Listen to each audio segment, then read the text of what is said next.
Hey everyone, tonight we are going to vanish into the tall grasses of the Eurasian steppe back to a time when your value as a human being was measured by the width of your shoulders and the price of a horse. We're exploring the origins of the Mamluksmen, who began as property shackled and sold, only to rise up and rule the very empires that bought them. It is a story of iron discipline, unimaginable endurance, and a military brotherhood so tight it makes modern secret societies look like casual book clubs. And let's be honest, you probably wouldn't survive this. Between the sub-zero winters on the steppe, the crowded slave galleys, and the brutal training regimen that involved literal beatings for bad posture, most of us would have tapped out before the first commercial break. So, before you get comfortable, take a moment to like the video and subscribe button. Only if you genuinely enjoy what I do here. Also, drop a comment letting me know where you're watching from and what time it is. I love imagining these stories echoing around the globe. Now, dim the lights, maybe turn on a fan for that soft background hum, and let's ease into tonight's journey together. You are standing in a sea of grass. That is the only way to describe it. It is an ocean of green and gold that stretches so far in every direction that the horizon seems to curve visibly, reminding you that you are standing on a spinning ball suspended in nothingness. This is the Deshti Kipchak, the Kipchak Steppe, a massive corridor of flat land that runs north of the Black Sea and the Caspian Sea. The year is somewhere in the mid-13th century, though you don't really track time by years.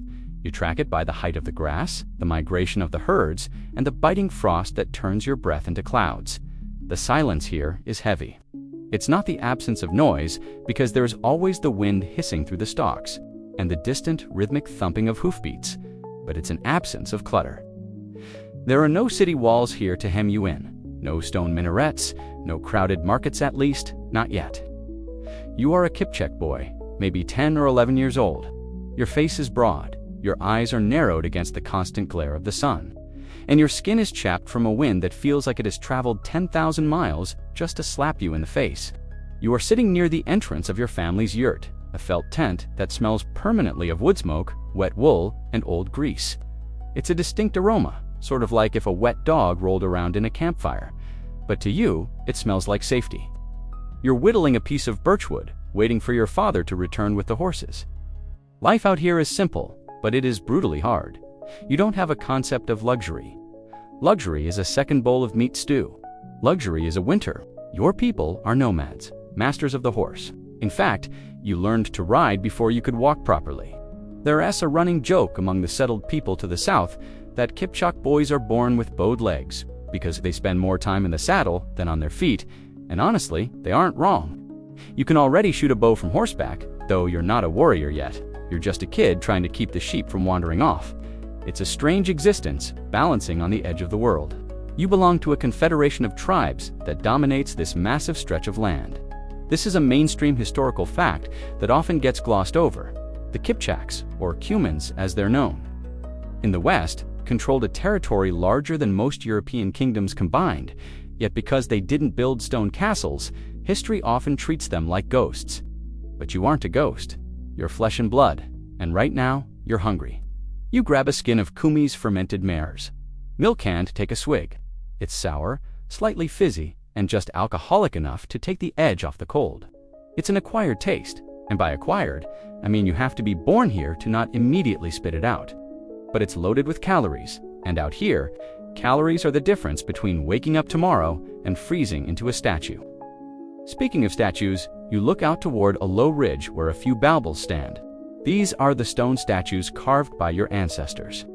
Crude representations of warriors holding a cup, staring eternally toward the east. They are the guardians of the steppe, watching over the dead.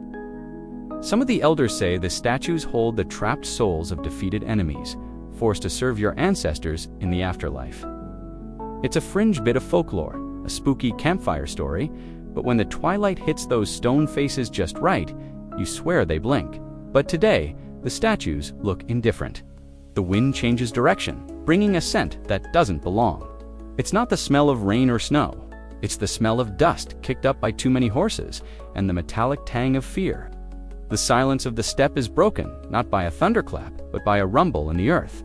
You stand up, dropping your whittling knife. Your dog, a massive, shaggy beast that usually sleeps 20 hours a day, is suddenly alert, a low growl vibrating in its chest. You look to the horizon. A dark smudge is spreading against the blue sky. This is the moment your life cleaves in two. There is the before, and there is the after. Raiders, they might be Mongols, the terrifying new power sweeping from the east, or they might be a rival Turkic tribe looking to make a quick profit. It doesn't really matter who they are. It only matters what they want. And they want you. There is a frantic scramble in the camp. Your mother screams for you to run, to get to the gully behind the encampment, but your legs feel like they've turned to lead. It's that nightmare sensation where you try to sprint, but the air is made of molasses. You see riders crest the hill, their armor glinting. They aren't charging in a chaotic mob, they are moving with terrifying coordination. They cut off the escape routes first. Historians still argue whether families in this region sometimes sold their sons voluntarily during times of extreme famine, trading a child for the survival of the rest, or if the supply of Mamluks was driven purely by violent abduction. It's a dark academic debate analyzing the economics of desperation. But looking at the panic in your mother's eyes, you know this isn't a transaction. This is a theft. You try to scramble onto a pony, but a rough hand grabs you by the back of your tunic. You are hoisted into the air, legs kicking uselessly, suspended like a misbehaving puppy. The man holding you smells of sweat and leather. He doesn't look at you with hatred. He looks at you the way a butcher looks at a side of beef, assessing the weight, the quality, the potential return on investment. He throws you to the ground, and before you can scramble up, a rope is looped around your neck. The roughness of the hemp burns your skin. You are yanked into a line with other boys, some your friends, some cousins. The tears are hot on your face, instantly cooling in the steppe wind. Around you, the camp is being dismantled, not by your family, but by the invaders. They take the livestock, the furs, and the children. They leave the old and the infirm behind because they have no market value. It's a cold, calculated culling.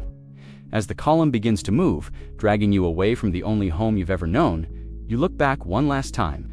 The fire is still burning in front of your yurt.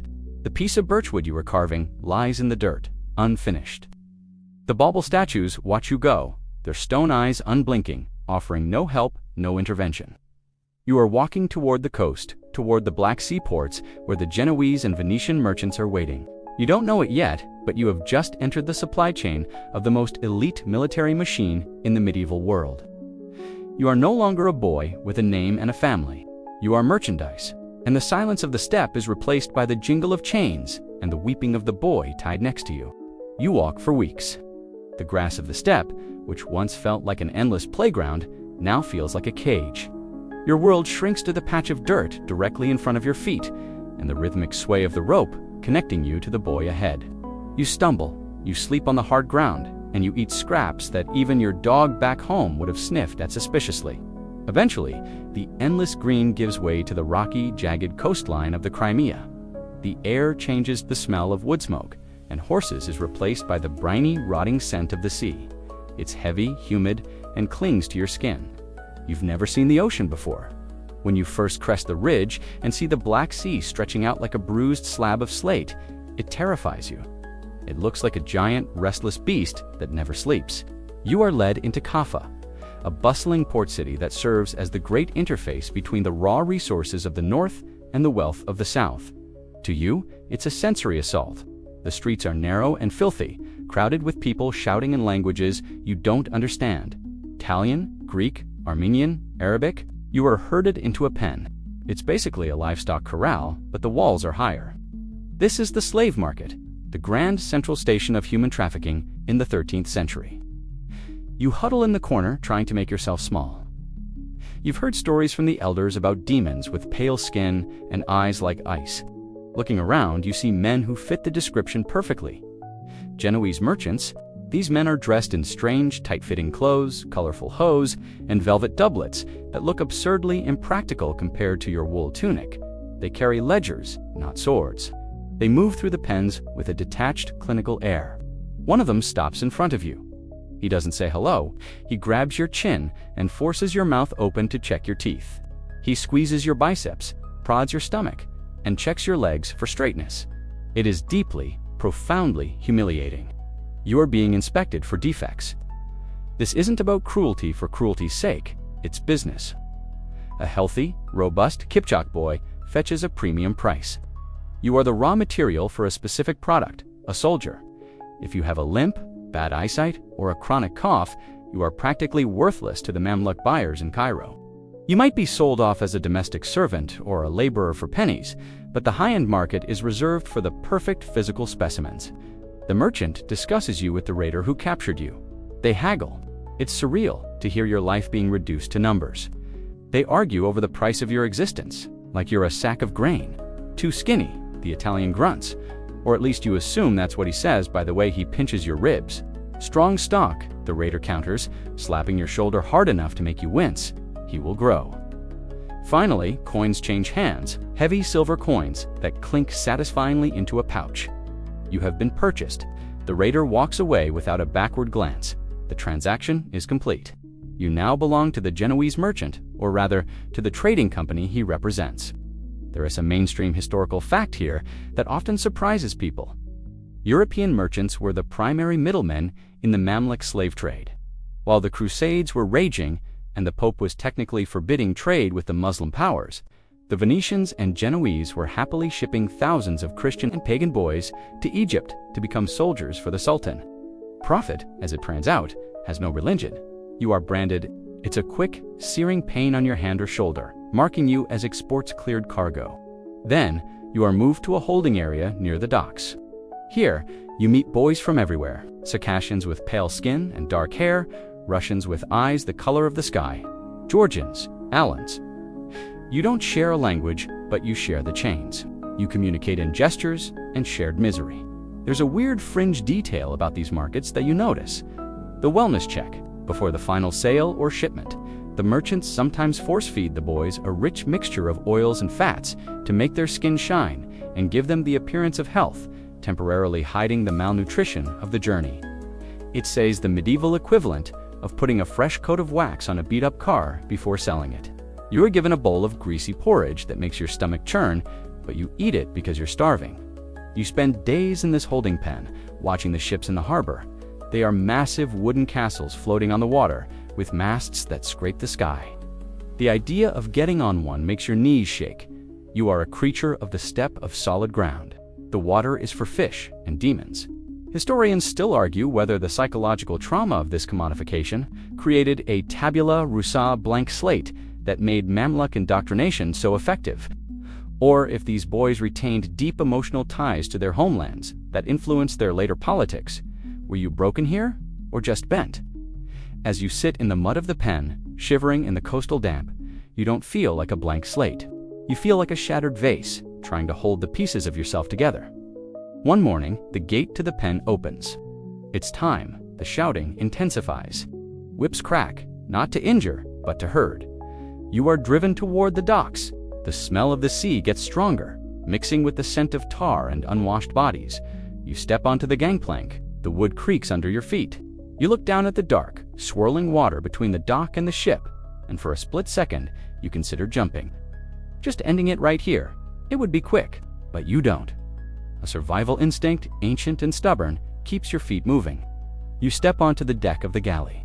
You are guided shoved, rilla toward a dark hatchway leading below decks. The air rising from the hold is warm and stagnant. It smells of bilge water, vomit, and fear.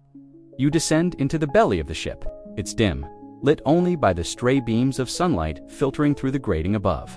You are packed in tight, shoulder to shoulder with hundreds of other boys. There is no room to lie down properly. You have to sit with your knees pulled to your chest. The hatch slams shut above you, sealing out the sun. The darkness is almost absolute. You feel the ship lurch as the lines are cast off. The floor beneath you begins to sway. The terror rises in your throat, acid and sharp. You are leaving the known world. You are leaving the earth itself. You close your eyes and try to picture the steppe, the grass, the Baobab statues, but the image is already fading, eroded by the rocking of the ship and the darkness of the hold. The calculations are done. The ledger is balanced. You are just cargo now, heading south to a destiny you cannot possibly imagine. The ship is a wooden coffin that breathes. It groans with every swell of the Mediterranean, the timbers shifting and creaking as if the vessel itself is in pain. Down in the hold, time dissolves. There is no day or night. only the shifting gray light from the grating above and the varying intensity of the heat. And it is hot, a suffocating, wet heat that turns the air into a physical weight pressing against your chest. You are jammed into the cargo space like sardines, except sardines are dead and don't need to use a bucket in the corner. The hygiene situation is frankly catastrophic. The air is a toxic soup of sweat, seasickness, and waste. You learn very quickly to breathe through your mouth and to retreat into your own mind. You huddle against the curved hull of the ship, feeling the vibrations of the waves slapping against the wood inches from your ear. It's a terrifying reminder of how thin the barrier is between you and the abyss. Seasickness hits everyone. It sweeps through the hold like a plague. You've never been on water before. Your inner ear is calibrated for the flat, stable horizon of the steppe. The rolling motion of the ship turns your world upside down. You spend the first few days retching until there's nothing left, your stomach cramping in dry heaves. You're dehydrated, weak, and terrified. The Genoese sailors occasionally open the hatch to lower baskets of hardtack rock, hard biscuits, and barrels of water that tastes like old wood and algae. It's a feeding frenzy. The stronger boys shove the weaker ones aside. You learn your first lesson in the new hierarchy. Meekness is a death sentence. You have to fight for your share, or you will wither away. You elbow a taller boy in the ribs to grab a biscuit. He snarls at you, but he backs off. You clutch the biscuit like it's a diamond. Disease is the real captain of this ship. Dysentery, typhoid, smallpox, they are the invisible passengers that pay no fare. You hear coughing that starts as a dry hack and turns into a wet, rattling wheeze. Boys you sat next to yesterday don't wake up today. When that happens, the sailors come down with rags tied over their faces. They drag the bodies up the ladder and toss them overboard without ceremony. A splash, and they are gone. No prayers, no Balbal statues to mark their passing. Just food for the sharks. There is a mainstream historical fact here that is staggering. Mortality rates on these slave voyages could range from 10% to 50% depending on the length of the journey and the conditions. You are playing a Russian roulette where half the chambers are loaded. Every morning you wake up is a statistical victory, but amidst the misery, something strange happens. You start to bond with the survivors. You are sitting next to a boy from the Caucasus, a Circassian with pale skin and frightened eyes. You don't speak his language, but when the ship hits a violent storm and the hull feels like it's going to shatter, you grip each other's arms in the dark. You share warmth. You share the terror. This shared trauma is the seed of Khusdash, that fierce brotherhood that will later define your life, but right now, it's just two terrified kids trying not to die. There's a quirky fringe detail about these voyages. Sometimes, the merchants would bring musicians on deck. You'd hear the faint, distorted sound of a lute or a flute drifting down through the grate. It was meant to keep the crew's morale up, but down in the dark, it sounded like a hallucination, a ghostly melody floating over the stench of death. It was almost crueler than the silence. Historians still argue about the extent of the Middle Passage impact on Mamluk psychology. Did this near-death experience forge a survivor's mentality that made them fearless in battle? If you've survived the cargo hold of a Genoese slave galley, a Mongol cavalry charge might seem less intimidating by comparison. You've already stared death in the face and smelled its breath. One day, the rhythm of the ship changes. The constant rolling softens. The shouting on deck intensifies, and the hatch is thrown open. Blinding white light floods the hold. The air that rushes in is hot, but it's dry. It smells of sand, spices, and smoke. Up, everyone up. You scramble up the ladder, your legs weak and trembling from atrophy. When you step onto the deck, the brightness is painful. You shield your eyes, squinting against the glare. The sea has changed color. It's no longer the dark, bruised slate of the Black Sea. It is a brilliant, impossible turquoise. And ahead of you, rising from the haze, is the coastline of Egypt. It looks nothing like the steppe. It is a flat, golden ribbon of sand, broken by the green gash of the Nile Delta. You see palm trees for the first time, strange, explosion Phrasentime-looking trees that defy your understanding of how plants should work. You see buildings made of mud, brick, and stone, clustered tightly together. The ship navigates into the harbor of Damietta or Alexandria. The water is crowded with vessels from everywhere, Latin regdaus, bulky merchant cogs, fishing skiffs. The noise is incredible. It's a wall of sound that hits you before you even dock. You are herded off the ship, stumbling on the gangplank. The ground beneath your feet feels wrong because it isn't moving. You have land sickness now, the world swaying around you as your brain tries to recalibrate. You are alive. You survived the crossing. You look at the other boys. They are gaunt, filthy, covered in sores, but they are standing. You exchange a look with the Circassian boy, a nod, a silent acknowledgement. We made it. But as you are lined up on the docks, squinting in the Egyptian sun, you realize the journey isn't over. It's just beginning. A man in a turban and fine silk robes is walking down the line, inspecting you. He isn't a Genoese merchant. He is an agent of the Sultan. He is looking for the raw clay to build an empire. He stops in front of you. He doesn't pinch your ribs. He looks into your eyes. He is looking for something specific, not just health, but fire. He wants to know if the cargo hold broke you or if it just made you angry. You stare back. You don't look away. You are a Kipchak of the steppe. You have survived the raid, the march, the market, and the sea.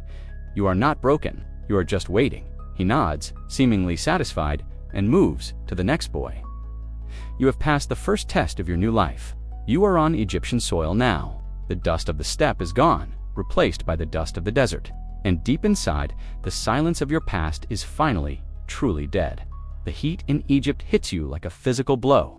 It is not the sharp, clean cold of the steppe, nor the humid, rotting warmth of the ship's hold. This is a dry, relentless furnace that seems to suck the moisture right out of your eyeballs. You are standing on the docks of Alexandria, but you don't stay there long. You are loaded onto river barges, flat-bottomed boats that drift down the Nile, heading south toward the beating heart of the Islamic world, Cairo. As the barge glides along the river, you stare at the banks in disbelief. The Nile is a ribbon of life in a world of death. On either side, lush green fields explode with crops wheat, barley, flax interrupted suddenly by the stark, unforgiving yellow of the desert. It's a binary world. Life, death, green, yellow, water, sand. And then you see it, Cairo. Nothing, absolutely nothing. In your short life on the empty steppe could prepare you for this. If the steppe was silence, Cairo is a scream. It is a sprawling, chaotic, magnificent monster of a city. The skyline is pierced by hundreds of minarets, slender stone fingers pointing at God, from which the Adhan call to prayer echoes 5 times a day in a haunting, discordant harmony that rolls over the city like a sonic wave. The barge docks, and you are hustled off into the streets. The sensory overload is immediate and total. The smell is a thick, complex tapestry, roasting meat, donkey dung, exotic spices like cinnamon and cumin that tickle your nose, the metallic temps of copper being beaten, and the underlying scent of thousands of unwashed bodies living in close quarters. The streets are narrow and winding, designed to provide shade, but they also trap the noise, and the noise is deafening. Vendors are shouting their ware sweet water, cold water, dates like honey. Donkeys are braying, camels are grunting, and people are arguing, laughing, and bargaining at the top of their lungs. You are jostled from all sides. You see people of every color and description, Nubians with skin like polished obsidian, Arabs in flowing white robes, Persians in colorful silks, and even Frankish merchants who look like the men who sold you. You are being led toward the slave markets of Cairo, specifically the Souk al-Rakich. This is the high-end dealership. You aren't being sold at the discount lot anymore. You are potential military assets, and the location reflects that. There's a mainstream historical fact that's important here. Cairo in the 13th century was one of the largest cities in the world, dwarfing London or Paris. It was the intellectual and cultural capital of the Islamic world, a megalopolis of libraries, hospitals, and universities. But to you, a kid who grew up thinking a gathering of 10 yurts was a crowd, it feels like the inside of a beehive. You feel insignificant. You feel lost. As you walk, you notice something strange. You see men riding through the crowds on magnificent horses. They are dressed in opulent silks, wearing tall, distinctive hats, and carrying swords with jeweled hilts. People part way for them, bowing their heads in respect and fear. These men look like you. They have the same broad faces, the same almond eyes, the same light skin of the steppe. They are Mamluks. It's a shock to your system. In Kaffa, you were merchandise. On the ship, you were cargo. Here you see men who were once exactly where you are now, riding like kings. It sparks a tiny, dangerous flicker of hope in your chest. You arrive at the market. It is a courtyard surrounded by two-storied buildings. You are taken to a washing room, scrubbed clean of the ship's filth, and given a simple but clean white tunic. They even give you a comb. You haven't seen a comb in months. You run it through your matted hair, wincing as it snags. You are lined up on a raised platform. The buyers here are different. These aren't rough raiders or calculating merchants. These are emirs, military commanders, and agents of the Sultan himself. They move with a predator's grace. They are looking for specific traits. A man stops in front of you. He is older, with a scar running down his cheek into a graying beard. He speaks to the merchant in Arabic, a language that sounds to you like a throat-clearing contest. He gestures for you to walk. You walk. He gestures for you to lift your arms. You lift them. He squeezes your shoulder, testing the density of the muscle. Then he does something unexpected. He looks you in the eye and speaks a few words in Kipchak language. What is your father's name? The sound of your mother tongue hits you like a punch to the gut. It's been so long, you stammer out your father's name. He nods, his expression unreadable. Forget it. You are the Sultan's son now. There is a quirky fringe tidbit about these transactions. The buyers often looked for lucky signs. A mole in a certain spot, the shape of the ears, or even the way a boy reacted to a sudden noise. If a cat walked across the path during the sale, it could tank the deal. Superstition ruled the market just as much as economics. Luckily, no black cats cross your path today. Historians still argue whether the Mamluk system was purely exploitative or a unique form of social mobility. Technically, you are a slave. You have no rights, no freedom, no property. Yet, the path laid out before you leads to the highest echelons of power. It's a paradox. To become a master, you must first be the ultimate servant. The deal is struck. The coins are exchanged. You are sold to the household of a powerful emir, or perhaps directly to the Sultan's barracks. You are led away from the market, away from the other boys who weren't chosen by your buyer. You look back at the Circassian boy from the ship. He is being led off by a different man. You want to call out to him, but you don't know his name. You never asked. You are led through the streets again, but this time you are heading up. You are climbing the slopes of the Muqaddam Hills toward the massive, imposing silhouette that dominates the Cairo skyline. The citadel? It looms over the city like a thunderhead made of stone. Its walls are sheer cliffs of masonry, topped with crenellations that look like jagged teeth. This is the seat of power. This is the fortress of Saladin, and it is going to be your prison, your school, and your home for the next decade. The noise of the city begins to fade as you climb higher, replaced by the martial sounds of the garrison, the clash of steel, the rhythmic marching of boots, the neighing of war horses. You reach the massive wooden gates, reinforced with iron bands. They creak open slowly, revealing a dark tunnel that swallows you whole. You step into the shadow of the citadel. The air is cooler here, smelling of stone and discipline. The chaos of Cairo is below you now. You have ascended. You are no longer just a slave. You are a recruit. The dust of the streets is left behind, and the iron grip of the state closes around you. The gates of the Cairo citadel slam shut behind you with a sound that feels final, like the lid of a stone sarcophagus sliding into place. The boom echoes off the high walls of the tunnel, vibrating in your chest. You turn your head involuntarily to look back, but the seam between the massive wooden doors is tight, blocking out the view of the city below. The chaos, the noise, the freedom of the streets, it's all gone. You are inside the machine now. The tunnel opens up into a vast courtyard, blindingly bright after the shadows of the gatehouse. This is the heart of the fortress, a city within a city. It is a world of stone and hard angles. There are no soft edges here. Everything is built for defense, for durability, for war. Barracks, armories, stables, and mosques are arranged with military precision. You are herded along with a group of other new recruits, Jolban, as you are called, the imported ones. You feel small. The walls of the citadel seem to lean in on you, pressing you down. You are thousands of miles from the open steppe, and the claustrophobia is a physical weight on your shoulders. You are marched to a building that looks like a fortress within the fortress. These are the Tibaq barracks. This is where you will live, sleep, and likely bleed for the foreseeable future. The building is multi-storied, built around a central courtyard. It's stark, functional, and intimidating. A man steps out to meet you. He is tall, impossibly broad, and wears the uniform of a Tawashia eunuch guardian. His face is hairless, his skin smooth but weathered, and his eyes are like flint. He holds a long cane, tapping it rhythmically against his leg. This is not a man you want to cross. Eunuchs in the Mamluk system held immense power.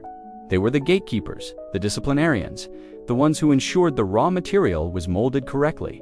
"Stand straight," he barks in broken Turkish, then switches to Arabic. You don't understand the words, but the tone is universal. You straighten your spine. He walks down the line, inspecting you. This isn't the market inspection. He isn't looking for value. He's looking for weakness. He stops in front of a boy who is slouching, tired from the climb. Whack! The cane cracks across the boy's shoulders. The boy yelps. "Pain is a teacher," the eunuch says, his voice devoid of pity. "Learn to love the lesson. You are stripped of your clothes, the tunic you were given at the market, the last remnants of your journey. You are given a uniform, a simple, coarse cotton tunic, loose trousers, and a cap. It's identical to everyone else's.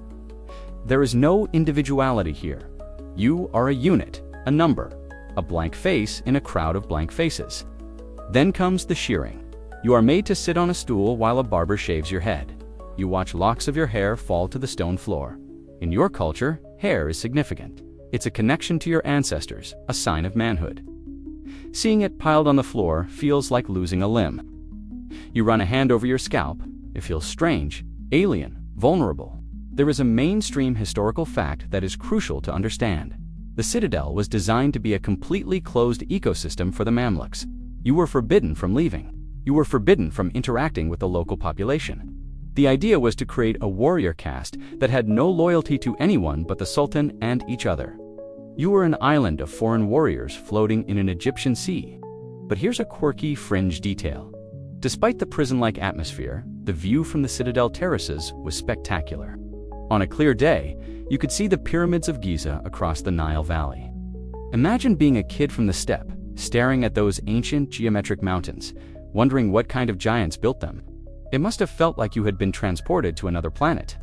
Historians still argue whether this total isolation created a psychological dependency on the Sultan, essentially a form of Stockholm Syndrome on a mass scale, or if it simply fostered an intense professional elitism.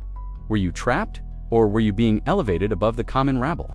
Standing in the courtyard shivering despite the heat with your newly shaven head, you definitely feel trapped. You are assigned a sleeping mat in a large dormitory.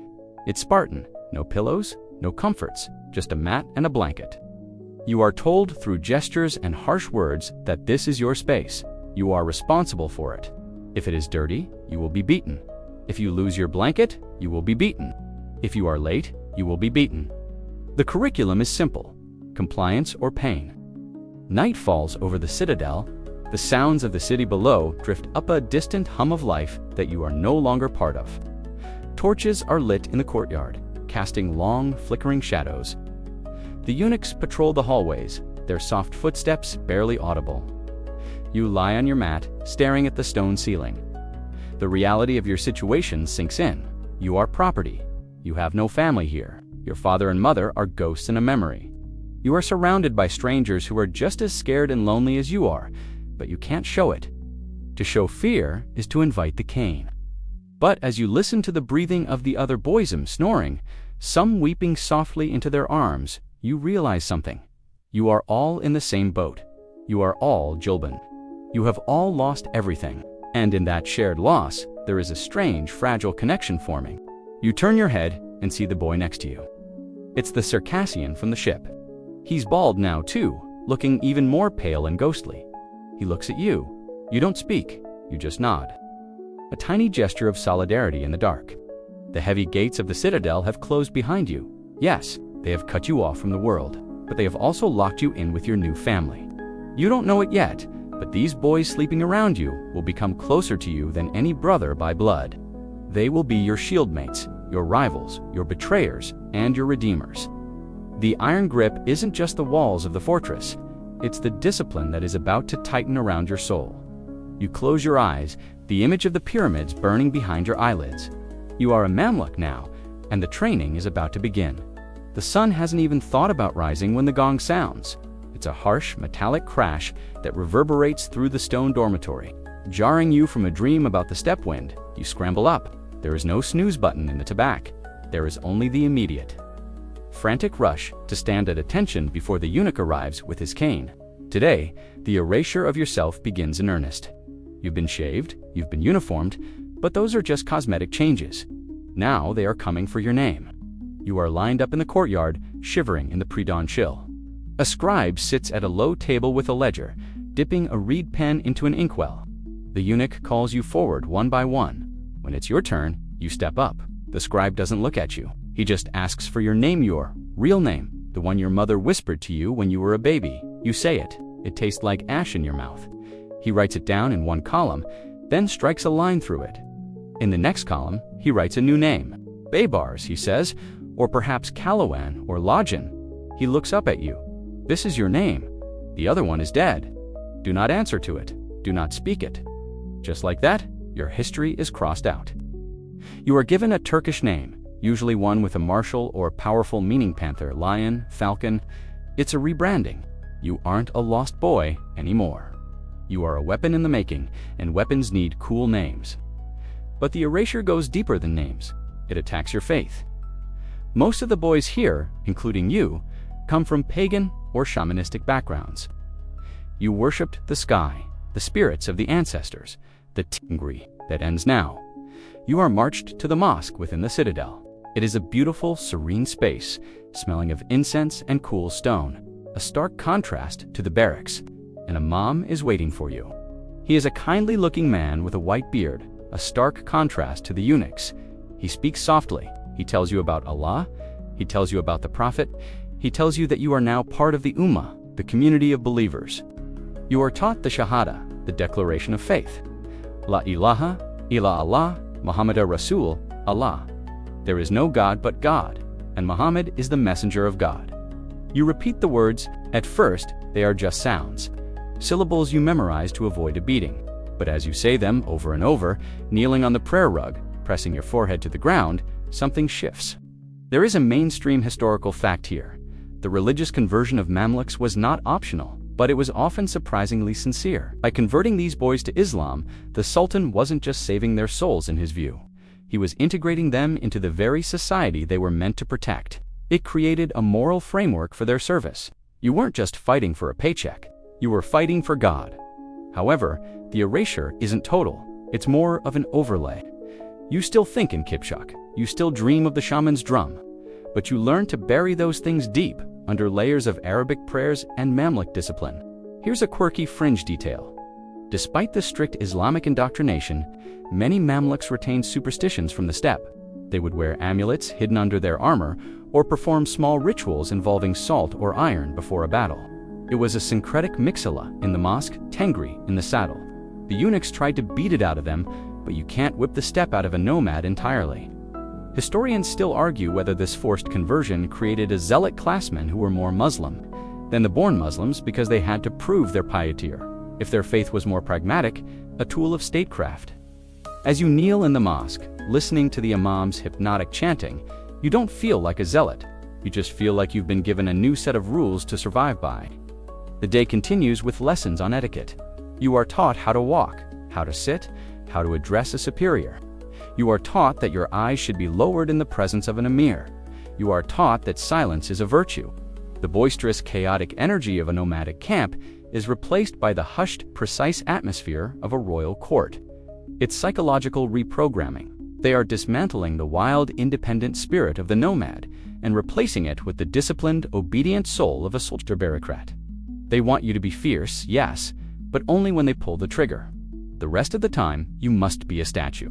You are also taught the hierarchy of the barracks. The older Mamluks, the ones who are close to graduation, are like gods to you.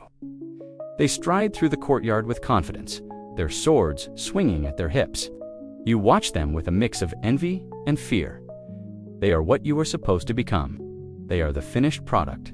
You are just the raw clay, and the molding process is painful.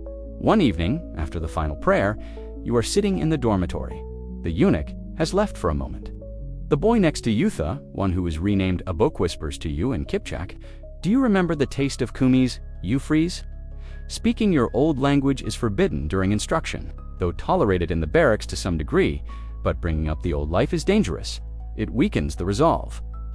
"No," you whisper back, lying. "I only know water." You see the hurt in his eyes, but you turn away. You have to kill the boy you were to survive the man you are becoming. It's a cruel necessity. The steppe is gone. The kumis is gone. There is only the citadel, the heat, and the voice of the imam echoing in your head. You touch your shaved scalp again. The stubble is starting to grow back, rough against your palm. You are Baybars now. Or Katloan, the name feels heavy, like a piece of armor you haven't grown into yet. But you will grow into it. You have no choice. The past has been erased, the page has been turned, and the pen is in the Sultan's hand. If the citadel is a prison, the eunuchs are the wardens, and they see everything. You are living in the Tibaq, the barracks, but it feels more like a monastery run by sadists. The eunuchs are a fascinating, terrifying caste within the Mamluk system. They are neither men in the traditional sense, nor women. They exist in a liminal space that gives them unique access and power. Because they cannot have families or dynasties of their own, their loyalty is theoretically purely to the Sultan. The head eunuch of your dormitory is a man named Kafur. He is Ethiopian, tall as a spear, with skin so dark it seems to absorb the torchlight. He moves with a silent, fluid grace that unnerves you. You never hear him coming. You'll be whispering a joke to your neighbor, and suddenly a shadow falls over you. You look up, and Kafur is there, his face impassive, his cane resting lightly in his hand. "Idle hands build the devil's house," he says, his voice a low rumble. Then comes the strike. It's never angry, it's precise. A sharp rap on the knuckles or the shoulder. Just enough to remind you who is in charge. The surveillance is constant. You have no privacy. You sleep in rows. You eat in rows. You pray in rows. The eunuchs watch you while you dress, while you wash, while you study. They are looking for anything that threatens the cohesion of the unit. Bullying, theft, sexual misconduct, or signs of rebellion. They are the immune system of the barracks, ruthlessly hunting down any infection before it spreads. There is a mainstream historical fact here. The Mamluk training system was incredibly strict about morality. The sources tell us that the boys were kept under strict observation to prevent vice. The penalties for homosexual acts or drinking alcohol were severe upon expulsion or corporal punishment that left permanent scars. The goal was to create a warrior monk, disciplined in body and spirit. But you're a teenager, and teenagers, as a rule, are chaos engines. You find ways to rebel in the margins. You learn to communicate with your eyes, to pass signals when the eunuchs' backs are turned. You learn the geometry of the dormitory, which corners are in shadow, which floorboards creak. It's a game of cat and mouse played for the highest stakes. One night, a boy named Alton tries to smuggle in some dried figs he stole from the kitchen. It's a small thing, a tiny act of defiance. He shares them with his immediate neighbors in the dark. The sweetness is incredible, a burst of flavor in a world of bland porridge. But he gets careless. A wrapper is left on the floor. The next morning, the dormitory is turned upside down. Kafur stands in the center of the room, holding the wrapper like it's a murder weapon. "Who?" he asks. The punishment is collective. Everyone is beaten. 10 strokes of the cane on the soles of the feet, the falaka. It is excruciating. Your feet swell and bruise. Walking becomes a torture. But as you limp through the courtyard that day, you don't hate Alton. You feel a strange, hardened resolve. You took the pain together. You didn't snitch. The eunuchs may control your bodies, but they can't break the bond forming between you. There's a quirky fringe detail about the eunuchs. Despite their harshness, they often became surrogate father figures. As years passed, some Mamluks developed deep affection for their guardians. When a Mamluk graduated and became an emir, he might even bring his old eunuch teacher into his own household to manage his affairs. It's a complex relationship, tormentor and mentor rolled into one. You hate Kafur now, but years later you might realize he was the only one who cared enough to make you strong. Historians still argue whether the use of eunuchs was primarily for security preventing dynasties, or for spiritual purity. Keeping the young recruits away from the corruption of the outside world and the biological impulses of adult men. Was it about protecting the harem or protecting you? In the dark of the dormitory, it feels like neither. It feels like control. You learn to read the eunuch's moods. You learn that when Kafur taps his cane on his left boot, he's annoyed. When he taps it on his right, he's furious. You become an expert in This hyper-awareness will save your life later. In the court of the Sultan, a raised eyebrow can signal an execution. In the barracks, you are learning the language of power before you even learn the language of the sword. The shadow of the eunuchs also extends to your education. They are the ones who march you to your lessons. They are the ones who inspect your calligraphy. They are the ones who wake you for the night prayers. They are the clock by which your life is set. One afternoon, you are scrubbing the stone floor of the hallway, punishment for some minor infraction. Kafur stops beside you. You brace for a hit, but it doesn't come. You scrub with anger, he observes. I scrub to clean, sir, you reply, keeping your head down. No, you scrub to punish the stone. The stone did nothing to you, save your anger for the enemy. Here, you need patience. He walks away. You stare at the whetstone. It's a small moment, a crumb of wisdom dropped from the table of a tyrant. But you remember it. Save your anger. You store it away in your chest, a tightly coiled spring, waiting for the moment of release. The eunuch's shadow is heavy. Yes, it blocks out the sun. But in that shade, you are grind. You are like a plant in a greenhouse, protected from the elements, pruned aggressively, forced to grow straight and tall. The wildness of the steppe is being trimmed away, leaf by leaf. What remains is something structured, something potent. You finish scrubbing the floor. You stand up, your back aching, your knees raw. You look down the long, empty hallway. It is spotless. You have done your duty. You are learning that in this world freedom is not given. It is earned through discipline. And the eunuchs, in their own twisted way, are holding the keys. You might think that after the shaving, the beatings, and the scrubbing, they would hand you a sword. You are, after all, being trained to be the ultimate killing machine of the medieval world. You expect to be taken to the training yard to hack at straw dummies, but the Mamluk system is playing a longer game. Before they teach you how to take a life, they have to teach you how to live one according to the law of God. Before you can hold a lance, you must hold a pen. You find yourself sitting cross-legged on a woven mat in a large, airy hall. The air smells of dry reeds and carbon ink. In front of you is a low wooden desk. Your back aches from the lack of support. You are used to the saddle or the ground, but this rigid, static posture is a new kind of torture. You are here to learn Arabic. And for a boy from the Kipchak steppe, Arabic is a nightmare. Your native tongue is Turkica language, of vowel harmonies, flowing and rhythmic, spoken in the throat and the front of the mouth. Arabic feels like it's trying to strangle you. It is a language of deep, guttural stops.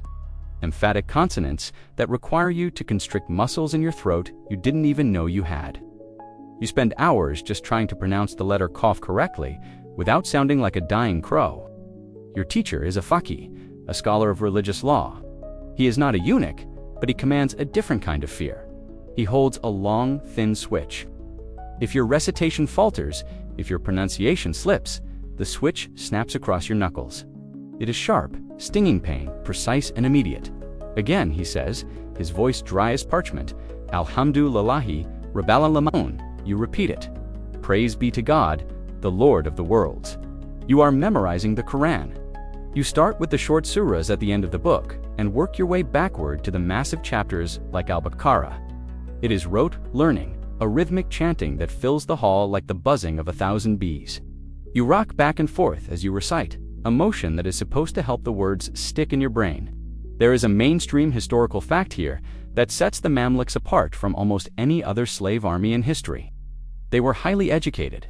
The Sultan didn't just want brutes, he wanted cultured administrators. A Mamluk emir had to be able to read orders, understand the intricacies of Islamic law, Sharia, and appreciate poetry. You are being groomed to be a member of the elite ruling class, and in this world, the pen is the key to the palace. But the transition is mental agony. You are illiterate in your own language, and now you have to become literate in a foreign one. You stare at the squiggly black lines on the parchment, the Abjad script. At first, they look like ants crawling across the page. Slowly, painfully, they begin to resolve into sounds. Ba, ta, da, jim. You learn to dip your reed pen into the inkwell, careful not to drip, and trace the sacred letters. Your hands, calloused from the rope and the oar, feel clumsy and gigantic holding the delicate reed. The religious indoctrination is total. You aren't just learning a language, you are downloading a new operating system for your soul. You learn about the 5 pillars. You learn about jihad, not just the holy war of the sword, but the internal struggle against sin. You are taught that your slavery is a temporary state, a testing ground, and that your ultimate loyalty belongs to Allah, and through him, to the Sultan who is the shadow of God on earth. Historians still argue whether this intense religious education created a genuine, deep-seated piety among the Mamluks, or if it was merely a performative orthodoxy used to legitimize their rule over an Arab population who viewed them as foreign interlopers. Were you truly a devout Muslim, or just a Turk in a turban quoting scripture to keep the locals in line? As you sit there, reciting the Ayat al-Kursi until your throat is raw, it feels real enough. The words have power. They give structure to the chaos of your life. However, there is a quirky fringe tidbit that persists, despite all this schooling. The Mamluk accent. Even after years of rigorous training, most Mamluks, including the Sultans, spoke Arabic with a thick, heavy Turkic accent. The letter Kaf often became a hard G, and the grammatical gender rules of Arabic, which are notoriously difficult, were frequently butchered in casual conversation. Local Egyptian chroniclers would sometimes make subtle fun of the soldiers' Arabic spoken by their overlords. You might master the theology, but you will always sound like you came from the steppe. Days turn into months. You learn the Hadithah sayings of the Prophet. You learn the Hanafi school of jurisprudence, which is the preferred legal school of the Turks. It is slightly more flexible, more pragmatic than the rigid interpretations of some other schools, which suits a warrior caste perfectly. You learn when it is permissible to kill, how to divide spoils of war, and how to treat prisoners. You are learning the rules of the game you are about to play. It's boring. God, it is boring. You look out the window at the hawks circling the citadel towers and wish you could be flying with them. You yearn for the physical exertion of the deck or the run, but you are learning discipline of the mind. You are learning to sit still when every fiber of your being wants to move. This is the greater jihad, the battle against your own impulses, and slowly the barrier breaks. The ants on the page start to speak to you. You begin to understand the sermons in the mosque without needing someone to translate. You start to feel a sense of superiority over the fresh recruits who still speak only Kipchak. You are becoming civilized. One day, the faqih stops at your desk. You have just finished reciting Surah Yasin, the heart of the Quran, without a single mistake. The switch does not move. Good, he grunts. You have the tongue of a believer now. Let us hope you have the heart of one. He moves on. You exhale a breath you didn't realize you were holding. You look down at your hands. They are stained with ink. In a few years, they will be stained with blood. But the theory is that the ink justifies the blood. You are no longer a random raider killing for loot. You are a soldier of Islam fighting for order. This phase of your life creates a duality that will define the Mamluk existence. You are a rough, violent man of the sword, yet you are also a patron of the arts, a builder of mosques, a man who respects the written word. It's a contradiction that confuses your enemies, and perhaps even yourself. But for now, the lesson ends. The sun is setting. You clean your pen, cap your inkwell, and roll up your mat. The mental exhaustion is different from physical fatigue. It sits behind your eyes, a dull throb. You walk out into the courtyard, the fresh air hitting your face.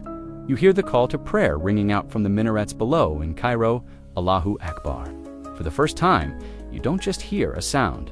You hear the words, God is the greatest. And you understand that you are small. The silence of the steppe is gone, replaced by the thundering voice of the Prophet. You are ready for the next step. You have the software. Now, it is time to build the hardware. The sun sets over the Muqaddam hills, casting long, bruised purple shadows across the limestone courtyard of the citadel. The intense heat of the Cairo day finally breaks, replaced by a cool breeze drifting in from the desert. The eunuchs herd you back into the dormitory, counting heads with obsessive precision. The heavy doors are barred from the outside. You are locked in for the night. In the darkness of the barracks, away from the prying eyes of the instructors and the scribes, something magical begins to happen. The silence that was imposed on you all day dissolves into a low, frantic hum of whispers. It is in these stolen moments, huddled on sleeping mats, that the real restructuring of your soul takes place. You are about to learn the most important word in the Mamluk vocabulary. It isn't sword, and it isn't sultan. It is Khusdash. It's a mouthful, I know. But for you, it is the difference between life and death. The word comes from the Persian Khusdash, meaning master sharer or messmate. It refers to the bond between Mamluks, who are purchased by the same master and trained in the same barracks. You look at the boy on the mat next to you. It's the Circassian you bonded with on the ship. He's thinner now, his cheekbones sharp enough to cut glass, but his eyes are hard. You realize, with a sudden, profound clarity, that he is not just your friend, he is your brother. In fact, he is more than your brother. Your biological brother back on the steppe is a memory, a ghost from a life that was stolen. This boy is here. He is sharing the hunger, the beatings, and the terror. There is a mainstream historical fact here that is absolutely vital to understanding how the Mamluk Sultanate survived for centuries. The bond of Khusdash was considered stronger than blood kinship. If a Mamluk rose to power, he didn't appoint his biological sons or cousins to high positions. He appointed his Khusdash, his barracks mates. Biological families were viewed as liabilities, sources of nepotism and weakness. But your barracks brothers, they were your steel. This bond is forged in the fire of collective punishment. You learn quickly that in the Tibaq, there is no individual. If one of you is late to prayer, the whole dormitory is beaten. If one of you sleeps with dirty feet, everyone gets the cane. It's a brutal, effective psychological trick. It forces you to police each other, yes, but it also forces you to take care of each other. One night, a younger boy in your UNITA kid, named Khusdash, barely 10 years old, wakes up shivering with a fever. He's delirious, sweating through his tunic. If the eunuchs find him like this, they might move him to the infirmary, which is basically a waiting room for the graveyard. Or worse, they might deem him defective. So, you don't call for help, you mobilize. You and the Circassian boy take turns staying awake, pressing wet rags to his forehead. You huddle around him to share body heat. You sneak him sips of water. You cover for him during the morning roll call, propping him up between you so he looks like he's standing at attention. You are conspiring against the system to save one of your own. And when the fever breaks 2 days later, and Khusdash looks at you with weary gratitude, a knot is tied between you that no sword can cut. Here's a quirky fringe tidbit about this bonding. The act of eating together was legally and ritually binding. In the barracks, you ate from a communal platter, usually a large copper tray filled with a mound of grain and boiled meat. There was an unspoken etiquette too: didn't grab the best pieces for yourself. You pushed them toward your brothers. This act of sharing salt created a covenant. In later years, Mamluk emirs would sometimes refuse to eat with a rival, because if they broke bread, they would be culturally forbidden from killing each other later that afternoon. The hierarchy of the family is completely reconstructed here. Your purchaser, the emir or the sultan, is the ustad, the professor, the master, the father. You are his sons. But the boys in your specific group, your Khusdash, are your peers. You are a batch, like a vintage of wine. The class of 1245 is loyal to the class of 1245 above all else. Historians still argue about the nature of this loyalty. Was it genuine love, a desperate emotional clinging in a loveless world? Or was it purely calculated solidarity, a pragmatic alliance, where you knew that your only path to promotion was to strap yourself to the rocket of the most talented boy in your group? Did you love Khusdash? Or did you just know that if Khusdash became an emir, you'd get a nice house? The truth, as you lie there listening to the breathing of 50 other boys, is probably a messy mix of both. You start to develop a secret language lang terms, hand signals, inside jokes that mock the eunuchs. You give each other nicknames based on your habits or physical traits: the snorer, the wolf, the glutton. These nicknames stick. Decades later, when you are powerful generals commanding thousands, you will still call the Grand Vizier Stinky, because he did unwash his feet properly in 1250. This camaraderie is the only warmth in a cold world. It's the safety net. When you are feeling crushed by the isolation, by the erasing of your identity, you look around the room and see your reflection in 50 pairs of eyes. You are not alone, you are a pack. And packs are dangerous. The Sultan knows this. He wants you to be loyal to him, but he is inadvertently creating a monster that might one day devour him. By teaching you to rely only on each other, he is creating a power base that is hermetically sealed. If the Sultan betrays the Khusdash, the pack will turn, but that's politics for the future. Right now, it's just about survival. You learn to fight for your brothers. If a boy from a different barrack, say the Circassian unit, versus the Kipchak unit insults one of yours, it's a brawl. Fists fly in the courtyard until the eunuchs wade in with their canes. You take the beating proudly, spitting blood, because you defended the honor of your messmate. You are beginning to understand the paradox of your existence. You are a slave, technically the lowest of the low.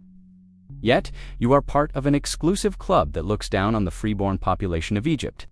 The local Egyptians, the Al-Adalnas, sons of the people, are outsiders to you. They don't understand the steppe. They don't understand the barracks. They haven't shared the platter. The birth of Khusdash is the final piece of the psychological puzzle. The erasure is done. The religious software is installed. And now, the emotional anchor is dropped. You are no longer a drifting individual. You are a node in a network. As the moon climbs higher, shining through the high barred windows of the Tibaq, you feel a sense of peace settling over you. You check on Kutu's one last time. He is sleeping soundly. You pull your blanket up to your chin. The stone floor is hard, but you don't mind. You are surrounded by your brothers. And tomorrow, the real physical work begins. You have the heart of a believer and the soul of a brother. Now they are going to give you the body of a killer. You walk into the training yard expecting the smell of sweat and the clash of steel. Instead, you are hit with the smell of old parchment and the droning voice of a scholar. You are about to be introduced to Furusiyya. And if you thought you knew how to ride a horse just because you were born on the Kipchak steppe, you are about to have your ego meticulously dismantled. Furusiyya is a word that defies simple translation. It is usually rendered as horsemanship or chivalry, but those words are too small, too Western. Furusiyya is a total martial science. It is the physics of combat, the psychology of the mount, the geometry of the lance, and the ethics of the warrior, all rolled into one obsessive discipline. To the Mamluk, riding isn't just transportation. It is a form of worship and a high art. You are seated in a circle with your Khusdash. An instructor stands before you, but he isn't holding a whip. He is holding a manuscript. It is a copy of Nihayat al-Sul, the ultimate search, or perhaps a treatise by the master Arama. He opens the book, revealing pages covered in intricate diagrams, angles of attack, vectors of arrow flight, anatomical sketches of horse musculature. You ride like peasants, the instructor says, looking at you with disdain. You cling to the beast like ticks. Here, we do not cling. Here, we become one. The training begins in the mind. You spend weeks studying the theory of the horse. You learn the 4 pillars of Furusiyya: the horse, the bow, the lance, and the sword. But it starts with the animal. You memorize the names of every bone in a horse's body. You learn to identify ailments by the smell of the animal's breath or the cloudiness of its urine. You are becoming a veterinarian as much as a soldier. There is a mainstream historical fact here. Mamluk military manuals were the most advanced technical documents of their time, while European knights were largely learning through oral tradition and rough practice. Mamluks were industrializing war through literature. They wrote textbooks on everything from how to cure a horse's colic to how to construct a fire grenade. You are attending the MIT of medieval warfare. The instructor points to a diagram of a rider executing a complex maneuver, shooting an arrow backward while the horse gallops forward, a classic step tactic, but codified here with mathematical precision. He explains the distribution of weight, the exact position of the knees, the relaxation of the shoulder. It's biomechanics. The stirrup is not for standing, he lectures. The stirrup is a fulcrum. Your center of gravity must float. You listen, entranced but also impatient. You want to feel the wind in your face, not talk about drag coefficients. But the Mamluk system believes that a warrior who does not understand the why will fail at the how. Here's a quirky, fringe tidbit. These manuals sometimes contained incredibly specific, almost circus-like trick riding instructions. There were chapters on how to stand upright on a saddle at full gallop, how to switch horses and even how to wield 2 swords while controlling the reins with your teeth.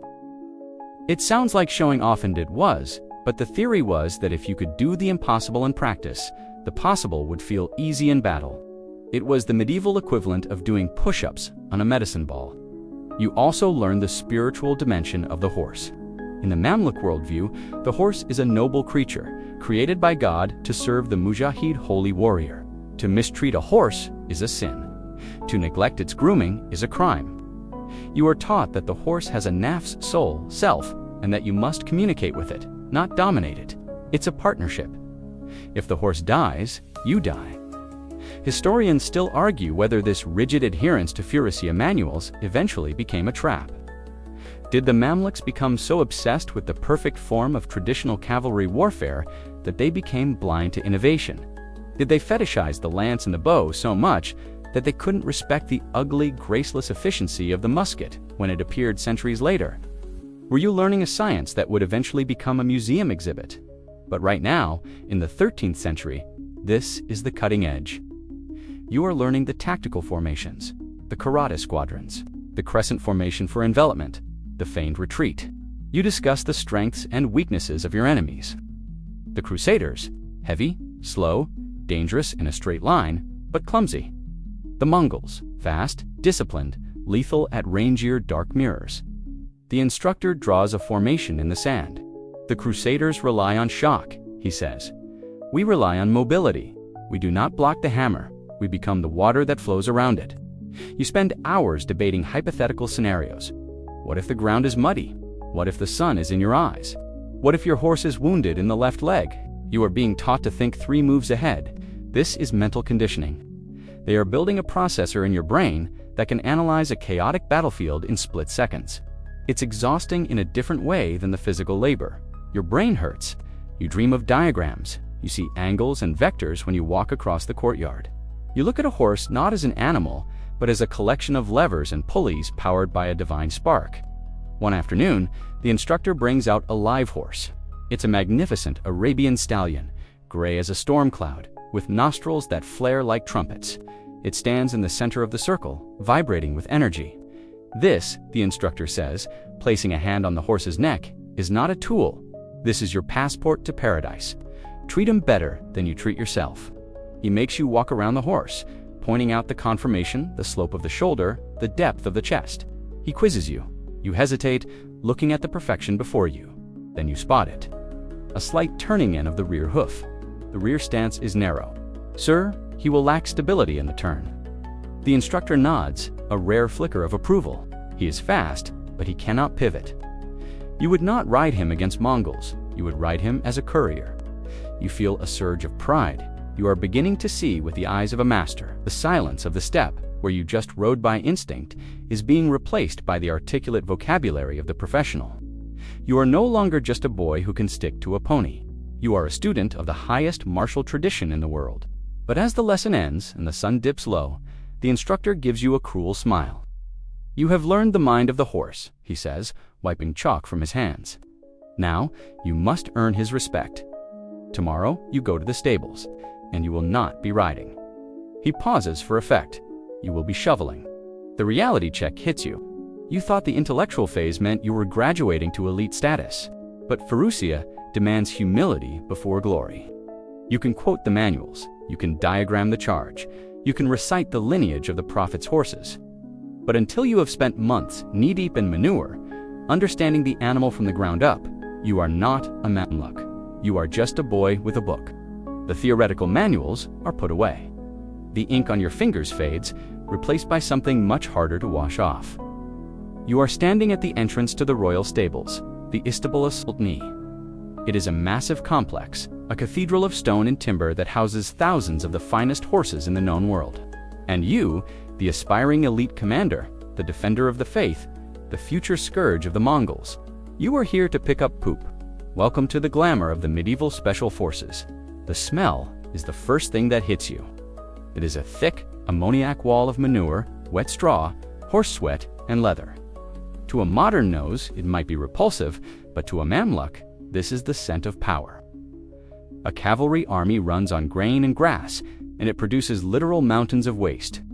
Your job for the next several months is to manage that waste. You are handed a shovel and a basket. There is no ceremony here. The stable master, the Emir Aker, is one of the most powerful men in the empire. But the men overseeing you are grizzled veterans who look at you with grim amusement. They know what you're thinking. You're thinking about glory. They are thinking about the fact that stallion number 402 just had a massive breakfast and needs his stall cleared. You spend your days in the rhythmic, back-breaking labor of mucking out. You shovel, you sweep, you haul fresh straw.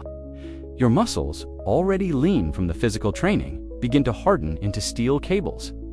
This isn't gym muscle. This is functional, peasant strength. You learn the weight of a basket filled with wet dung. You learn the most efficient way to turn a compost pile. There is a mainstream historical fact here. The logistical operation of the Mamluk stables was an industrial feat comparable to a modern tank division. We are talking about thousands of horses that needed daily feeding, watering, grooming, and medical care. The Sultanate imported vast amounts of barley and clover just to keep this engine running. By making you do the grunt work, the system is teaching you the economics of warfare. A horse isn't a motorcycle you just park in the garage. It's a living resource that consumes massive amounts of supplies. But the real lesson is humility. The Mamluk system is terrified of creating arrogant, incompetent leaders. They know that a man who has never cleaned a hoof has no business ordering a cavalry charge. They are breaking down your ego. You might be a lion or a panther by name, but right now you are a servant to a beast. The horse eats before you eat. The horse is clean before you wash. The horse sleeps on fresh straw while you sleep on a mat. You are assigned a specific string of horses to groom. This is where the Furusiyya gets personal. You are given a curry comb, a stiff brush, and a soft cloth. You spend hours working the dust and sweat out of their coats. You learn the geography of the horse's body, the sensitive spot behind the ears, the ticklish patch on the flank, the rock-hard muscle of the hindquarters. You learn to dodge, too. These are war horses, high-strung stallions with testosterone levels that would make a bodybuilder jealous. They bite, they kick. The first time you approach a nervous Turkoman stallion from the rear without speaking, you catch a hoof to the thigh that leaves a bruise the size of a dinner plate. You limp for a week. Talk to him. The stable boss shouts, laughing. He doesn't know you're there, you idiot. Sing to him. So you sing. You hum the old tunes from the Kipchak steppe, the low throat-sing melodies that your father used to hum. And amazingly, the stallion's ears twitch back. His muscles relax. You realize that the horse remembers the step too. It's a moment of connection that transcends the shovel and the sweat. You are both exiles, brought here to fight for a king you didn't choose. Here's a quirky, fringe tidbit. Mamluk grooms often used henyes, the red dye on, their horses. They would dye the tails, manes, and even the lower legs of white or gray horses. It wasn't just for fashion though. Looking cool while killing people was definitely part of the Mamluk brand. It was believed to strengthen the hooves and protect the animal's skin from fungus and the evil eye. You spend hours mixing the paste and applying it, turning your own hands orange in the process, making the horses look like mythical beasts dipped in blood. Historians still argue about the primary purpose of this extended stable duty. Was it genuinely about fostering a centaur-like bond between rider and mount, ensuring the Mamluk could detect the slightest injury or mood change in his horse? Or was it simply a form of hazing, a way to keep a bunch of aggressive high-energy teenage boys too exhausted to start a mutiny? It's the wax-on, wax-off debate of the 13th century.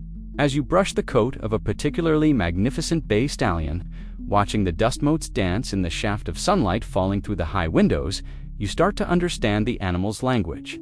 You learn that a swishing tail means irritation, pinned ears mean aggression, and a soft blowing through the nose means contentment. You are learning to read micro cues. This will save your life. In battle, you won't have time to look at the reins. You will need to feel the horse's intention through your legs and your seat. You also learn the medical trade.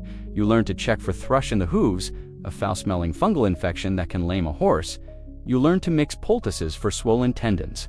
You learn to spot the signs of colic, the rolling, the sweating, the looking back at the flank, which is a death sentence if not treated. You become a nursemaid to a 1,000-pound toddler. Your Khusdash are there with you, of course. You have dung fights when the supervisors aren't looking. You challenge each other to see who can groom a horse the fastest. You bond over the shared misery of the smell that seems permanently etched into your pores. The Circassian boy, who was so pale and sickly on the boat, turns out to have a natural gift with the animals. Horses that try to bite everyone else nuzzle his pockets for treats. You envy him that calmness. At night, you collapse on your mat, your body aching in places you didn't know you had places. You smell like a barn, and no amount of scrubbing seems to get it off. But there is a satisfaction in it. You look at your hands. They are calloused, stained with henna and dirt, but they are strong. They are hands that can control power. The stable duty drags on for what feels like an eternity. You watch the older Mamluks ride out to the hippodrome, their armor gleaming, their horses prancing, and you feel a burning jealousy. You want to be them. You want to leave the shovel behind and pick up the lance. But the stable master is watching. He is waiting for the moment when you stop treating the horse like a machine and start treating it like a partner. He is waiting for the arrogance to die. One morning, after you have meticulously picked out the hooves of your assigned stallion and rubbed him down until he shines like polished copper, the stable master walks by. He runs a hand over the horse's flank, he checks the cleanliness of the manger, he looks at the fresh water you just hauled, he looks at you. You brace for a criticism, for an order to shovel more manure. His coat is good, the master grunts. He trusts you. He pauses, then drops the words you have been praying for. Tomorrow, bring him to the square, where your riding boots, your heart hammers against your ribs. This is it. You have graduated from the shovel. You have served your time in the muck. You have proven that you are humble enough to serve the beast. Now finally, you will be allowed to master it. You stand in the training square, wearing your riding boots, feeling the phantom pressure of stirrups on your soles. You are ready to ride. You are ready to fly. But the Mamluk training machine has a different schedule. Before you can be a horse archer, you must simply be an archer.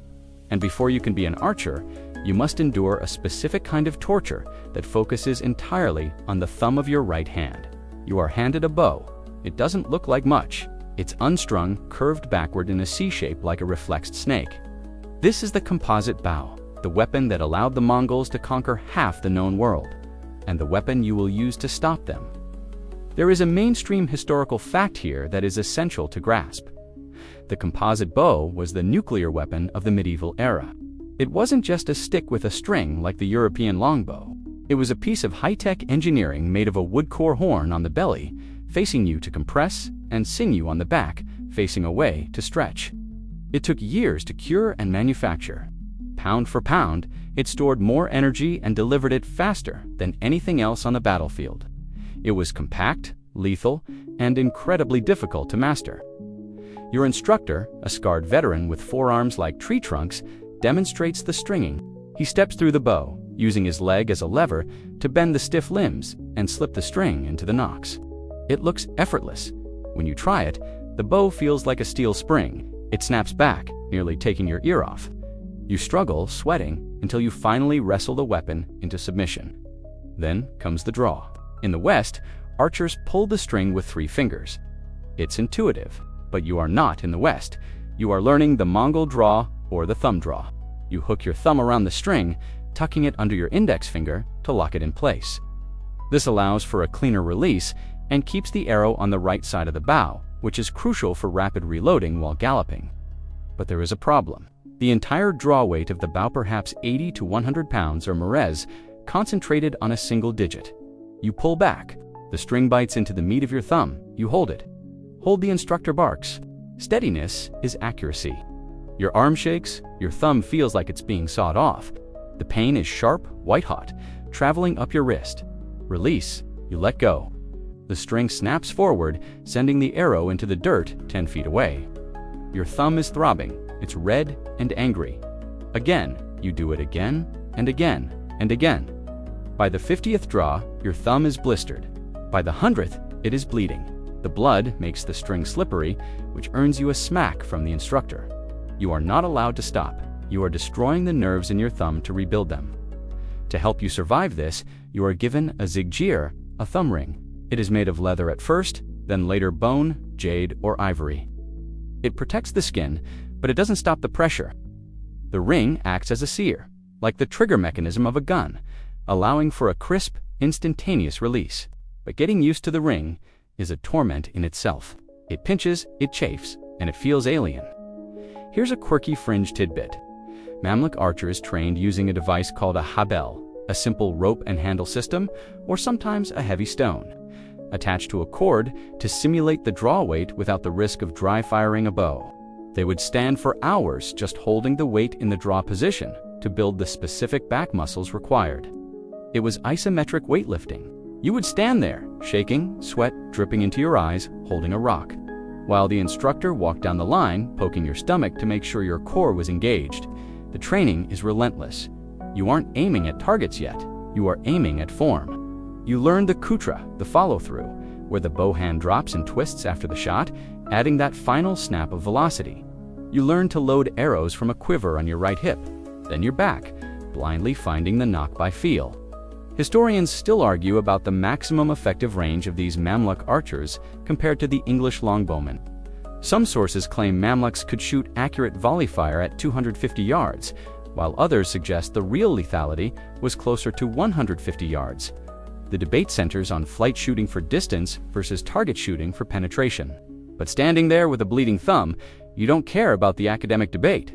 You just care that 150 yards feels like a mile when you can barely hold the string. Your Khusdash are suffering with you. In the barracks at night, you compare thumbs. They are swollen, purple, hideous things. You soak them in brine to toughen the skin. You can barely hold a spoon to eat your dinner. The Circassian boy, who was so good with the horses, struggles with the bow. His fingers are long and slender, not built for this brute leverage. You see him weeping silently in the corner, nursing his hand. You go over and help him wrap it with a strip of linen. It gets harder before it gets easier. You lie. But it does change you. Over the weeks, the blisters turn into calluses. The calluses turn into pads of leather-like skin. Your back muscles broaden. Your right arm becomes visibly more defined than your left. You are becoming asymmetrical, warped by the weapon. One day, the instructor places a straw target 50 paces away. "Shoot," he commands. You knock the arrow, you lock your thumb. You draw. The weight feels lighter now, familiar. You anchor the string against your cheekbone. You focus on the yellow center of the target. You don't think about the pain. You think about the release. Snap, the arrow flies flat and fast, thudding into the outer ring of the target. "Terrible," the instructor sneers. "But at least you didn't hit your own foot." It's the closest thing to a compliment you'll get. You are mastering the agony of the bow. You are learning that the weapon is not separate from you. The tension in the limbs of the bow is an extension of the tension in your own body. You are a battery storing kinetic energy. There is a final test for this phase. You must shoot a set number of arrows in a specific time. It is a test of stamina. Your muscles scream. Your vision blurs. But you keep the rhythm. Knock, draw, lock, release. Knock, draw, lock, release. The rhythm becomes hypnotic. You fall into a trance state where the pain exists but doesn't matter. When you finish, your arm hangs useless at your side. Your thumb is numb. You look at the target, it is a pincushion. You haven't hit the bullseye every time, but you have put every arrow in the man-sized shape. You have lethal consistency. The instructor walks down the line, inspecting the targets. He nods. "Your hands are ugly," he tells the group. "Good, beautiful hands cannot hold an empire." He turns to face you, his silhouette framed by the citadel walls. You can pull the weight, you can endure the pain. You have learned to stand and shoot. He points toward the stables where the horses are neighing, a sound that now triggers a Pavlovian response of excitement in your chest. Now, he says, "Let us see if you can do it while the earth is moving." You are finally where you belong, 6 feet in the air, looking down at the world from the back of a horse. After the humiliation of the slave market, the claustrophobia of the barracks, the tedium of the classroom, and the shovel-wielding indignity of the stables, this moment feels like a coronation. You are mounted, you are powerful, you are drop the reins. The instructor screams, your stomach drops. You are sitting on 1,000 pounds of coiled muscle that is currently trotting in a circle, and the man in charge wants you to let go of the steering wheel. You hesitate. It's instinct. You want to hold on. Drop them, or I will cut them. You open your hands. The leather reins fall to the horse's neck. Instantly, you feel naked. You are no longer controlling the animal with your hands. You are now just a passenger, or so you think. This is the next phase of your evolution, the art of the saddle. To be a Mamluk is to be a centaur. You cannot use your hands to ride because your hands are busy holding a bow, a lance, a sword, or a mace. Your guidance system must transfer entirely from your palms to your knees. You are learning to ride with the iron grip. You squeeze the horse's barrel with your thighs. You shift your weight subtly to the left, and the horse rein to respond to the slightest imbalance drifts left. You lean back, and he slows. You lean forward, and he accelerates. It is a communication system of pressure and release that requires core strength you didn't know existed. The saddle itself is a marvel of engineering, and it is your cockpit. There is a mainstream historical fact here. The Mamluk saddle was distinct from the European Knight S saddle. It was lighter, but it possessed a high pommel front and a high cantle back, effectively locking the rider in. It wasn't just a seat, it was a bracing platform. It allowed a Mamluk to stand in the stirrups to shoot, or to brace his lower back against the cantle to absorb the massive shock of a lance impact without being thrown backward over the horse's rump. But right now, that saddle feels like a torture device. Your inner thighs, the adductor muscles, are on fire. You are doing laps around the hippodrome at a trot, which is the bounciest, most jarring gait a horse has. Without the reins to stabilize yourself, you are forced to absorb every jolt with your legs. You are posting rising and falling to the rhythm. But if you miss a beat, you slam down onto the leather, earning a bruise on your tailbone and a laugh from the instructor.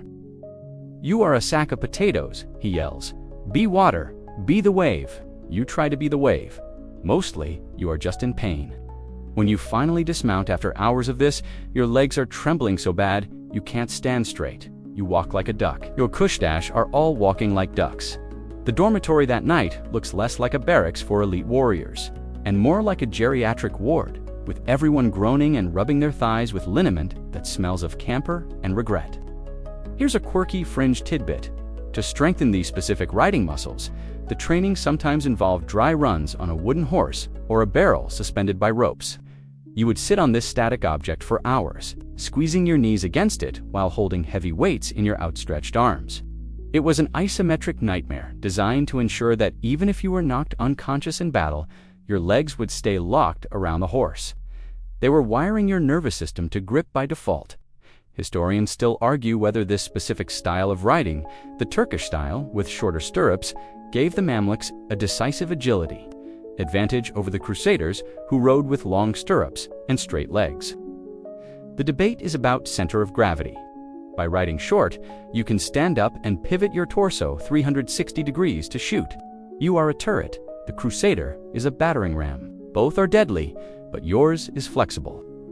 Days turn into weeks of leg drills. You learn to ride at a gallop without reins, your arms held out like wings. You learn to jump small obstacles without grabbing the mane. You learn to mount from the ground in full armor roar at least, weighted vests simulating armor vaulting into the saddle without using the stirrup. This is vital because if you fall in battle, you have about 3 seconds to get back on before you are trampled. The bond with the horse deepens. Remember that stallion you groomed? The one with the narrow stance? You are riding him now. You can feel him tense up before he spooks, allowing you to correct him with a squeeze of your left knee before he even makes the move. It's telepathy through touch. And one afternoon, the instructor introduces a new element: chaos. You are riding in a column with your Khusdash. Suddenly, servants rush out from the sidelines, banging drums, waving flags, and throwing firecrackers. The horses panic. They rear, they spin, they bolt. This is the desensitization training. A warhorse cannot be afraid of noise. Your stallion, true to his high-strung nature, rears up, his front hooves pawing at the sky. In the past, you would have slid off the back, but now your legs clamp shut like a vice. You lean forward, burying your face in his mane, whispering the calm words, shifting your weight to bring him down. He lands, snorting, eyes rolling, but you are still there. You are still in the saddle. "Good recovery," the instructor barks. But next time, don't let him go up. Keep him moving forward. A stationary horse is a dead horse. You are also taught the flying dismount. It sounds cool. It isn't. It involves kicking your feet free of the stirrups while the horse is moving and vaulting off to land on your feet. The first time you try it, you mistime the jump and roll through the dirt, nearly breaking your ankle. Graceful, the instructor deadpans, like a falling rock, but eventually you get it. You learn to hit the ground running. You learn to use the horse's momentum. You are becoming an acrobat of the step tradition, refined by the science of the citadel. The saddle becomes your home. You eat in the saddle. You drink in the saddle. You even learn to nap in the saddle, locking your legs and dozing off during long, slow marches, trusting the horse to follow the one in front. You are realizing that the Mamluk isn't a man on a horse. The Mamluk is the horse's brain, and the horse is the Mamluk's legs. The physical transformation is complete. You have the calloused hands of an archer and the bowed legs of a rider. Your core is a solid block of muscle. You walk with a swagger, now partly because you're proud, and partly because your hip flexors are permanently tight. One evening, as the sun sets, you are allowed to just ride. No drills, no shouting. You and your Khusdash gallop along the designated track at the edge of the citadel grounds. The wind rushes past your ears, cooling the sweat on your face. You look over at the Circassian. He is grinning, actually grinning, his teeth white against the dusk. He has let go of the reins. He is leaning into the turn, his arms spread wide, embracing the speed. You do the same. You drop your hands. You close your eyes for a second.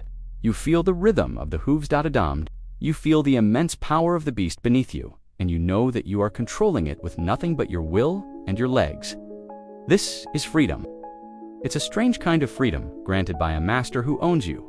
Inside a fortress, you can't leave, but for this moment, it feels real. You are faster than any man on foot. You are taller. You are a storm-gathering pace. You pull your horse up at the end of the track, the animal's sides heaving, steam rising from his coat. You pat his neck hard. You have mastered the platform. You have the stability. You have the iron grip. Now, it is time to put the weapon in your hand. The bow is waiting. The horse is ready. The chaos of the hippodrome awaits. You are about to attempt the most difficult martial art ever invented: shooting death at a gallop. The hippodrome, the maiden. To the uninitiated, it looks like a dusty racetrack. To you, it is the crucible where all your separate skills, the riding, the drawing, the balance must fuse into a single, lethal art form. You are about to attempt the signature move of the Mamluk war machine, mounted archery. You are lined up at one end of a long, sandy track. At the other end, and dotted along the sides, are straw targets painted with crude faces. They look mocking. Your heart is hammering against your ribs, a rhythm that feels faster than the horse's heartbeat. You have your bow in your left hand, an arrow nocked but held safely against the grip with your index finger. "Gallop!" the instructor screams. You kick the stallion! He surges forward, kicking up a cloud of grit. The acceleration snaps your head back. The wind roars in your ears. The targets are rushing toward you at terrified speed.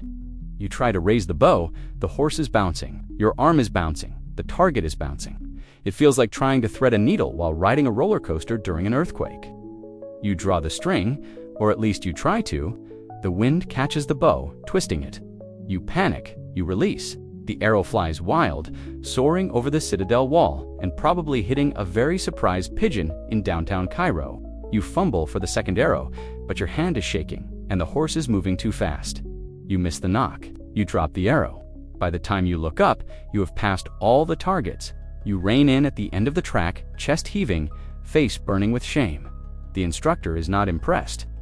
"You are dangerous," he yells, to everyone except the enemy. This is the reality of mounted archery. It looks effortless in the movies. In reality, it is a nightmare of physics. You have to account for the speed of the horse forward vector, the speed of the arrow flight vector, and the movement of the target. And you have to do this in the span of a heartbeat. There is a mainstream historical fact here. Mamluk archers were trained to shoot in the suspension phase of the gallop. A galloping horse has a moment where all four hooves are off the ground. In that split second, the ride is smooth. The vibration stops. That is your window. You have to synchronize your breathing, your draw, and your release with that microsecond of silence in the horse's gait. It requires a level of rhythm that is almost musical. You run the track again and again. You stop aiming. You stop trying to see the target and start trying to feel the shot. You focus on your legs, locking onto the saddle so your upper body can float. You become a gyroscope. Then you learn the angles. The forward shot is hard. The side shot is easier. But the Parthian shot, shooting backward over the croup of the horse, while retreating, is the moneymaker. This is the tactic that destroyed the Crusaders and the Romans before them. You gallop away, twisting your torso 180 degrees.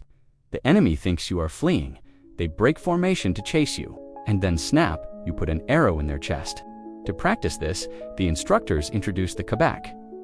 This is a tall mast, maybe 20 or 30 feet high, erected in the center of the maiden. On top of it sits a gourd, or sometimes a gold or silver ring. The objective is to gallop toward the pole and, right as you pass under it, shoot straight up vertically. This is biologically difficult. You have to crane your neck back, arch your spine, and shoot at a 90-degree angle while moving horizontally. It's disorienting. The first time you try it, you nearly fall off the back of the horse. You get dizzy. The arrow falls back down and nearly hits your horse, which, by the way, is a great way to get bucked off and trampled. Here's a quirky fringe tidbit. The Tibaq game was a spectator sport. The Sultans loved it. They would come down to watch the recruits. Sometimes the target wasn't a gourd, but a clay pot filled with coins or perfume. If you hit it, the pot shattered, and you were showered with the prize or drenched in rosewater. It was a medieval game show, Who Wants to Be an Emir? But today, there is no perfume, just dust. Higher, the instructor shouts. Lift your elbow, you grit your teeth. You charge the pole, you wait. Now you throw your body back, the horse thundering underneath you. You draw the bow to your chest, looking straight up into the blinding sun. You release thwack. A chunk of the gourd rains down, a hit. The rush is indescribable. For a second, you feel invincible. You manage to impose your will on the chaos. You connected to moving points in space with a lethal line. Historians still argue about the mechanics of aiming. Did they use gap shooting, using the tip of the arrow as a reference point? Or was it purely instinctive archery, where the brain calculates the trajectory subconsciously, like throwing a baseball? Given the speed, most scholars lean toward the instinctive. You don't have time to do math. You have to be the math. As the weeks pass, the hippodrome becomes your world. You burn through thousands of arrows. Your fingers are permanently stained with dye from the fletching. Your right thumb is a callus of stone, but you are hitting. You can hit the forward target, reload in 2 seconds, hit the side target, reload, and nail the backward target before you reach the end of the run. You start to use different arrows. The maiden arrows are often blunt or have whistling heads. The whistling arrows are terrifying. They scream as they fly. Imagine a cloud of those coming at you. It's psychological warfare. The sound alone can break a charge. The chaos of the hippodrome becomes comfortable. You learn to tune out the other riders, the shouting, the drums. Your world narrows down to the sight picture, the blur of the target, and the instinct to kill it. One afternoon, the training shifts. You are not shooting at straw anymore. You are shooting at moving targets. Other riders drag wooden shields behind their horses on long ropes. The shields bounce and erratically zigzag over the uneven ground. Killed the shield. This is hunting. You chase the rider. The target is unpredictable. You have to anticipate the bounce. You miss the first few, your arrows kicking up sand. Then you adjust. You wait for the shield to settle. You loose. The arrow bites into the wood with a satisfying thump. You look over at your Circassian friend. He is galloping parallel to you. He twists in his saddle, executes a perfect Parthian shot, and nails a target behind him without even looking like he's trying. He catches your eye and winks show off, but there is a dark undertone to all this fun. You realize what these skills are for. You are practicing to kill men who ride just like you, and Mongols. They are the masters of this. You are learning their game so you can beat them at it. Every arrow you loose is a rehearsal for a day when the target won't be straw and the prize won't be perfume. It will be survival. The sun begins to set, turning the dust of the maiden into a golden fog. You are exhausted. Your legs are jelly. Your shoulder is throbbing, but you don't want to stop. There is a primal joy in the speed and the accuracy. You have become the weapon. The boy from the steppe who was dragged away in chains is gone. In his place is a horse archer of the Egyptian Sultanate. You walk your horse to cool him down, the reins loose in your hand. You pat his sweaty neck. "We did good today," you whisper in Kip. The horse snorts, shaking the dust from his mane. He knows. You hand your bow to the armorer. You feel lighter, but also incomplete. You have mastered the distance game. You can kill from 200 paces. You can kill while retreating. But war isn't always at a distance. Sometimes the enemy gets close. Sometimes the arrows run out. And when that happens, you need something heavier. You need to feel the crunch of impact. As you leave the hippodrome, you see racks of heavy wooden lances being wheeled out for tomorrow's lesson. The archery phase is over. The collision phase is about to begin. You wake up and your hands are cramping. But it's not the thumb pain of the archer anymore. It's a deep, aching fatigue in your forearms and shoulders. You've put the bow away for now. Today, the training yard looks different. The straw targets are gone, replaced by heavy wooden posts and dangling iron rings. The air feels heavier, more serious. The elegance of the arrow, that mathematical fluid curve of death, is being replaced by the brutal geometry of the straight line. Welcome to the school of the lance. If the bow is the weapon of the hunter, the lance is the weapon of the train wreck. The Mamluk military doctrine is unique because it refuses to choose. The Mongols are the masters of the bow. The Frankish crusaders are the masters of the heavy lance charge. The Mamluk asks, why not both? You are handed a rum. It is a terrifyingly long shaft of wood, often bamboo or beech, measuring nearly 4 meters. It feels unwieldy. When you hold it, the tip sways like a drunkard. You feel ridiculous, like a child trying to wield a fishing pole meant for a giant.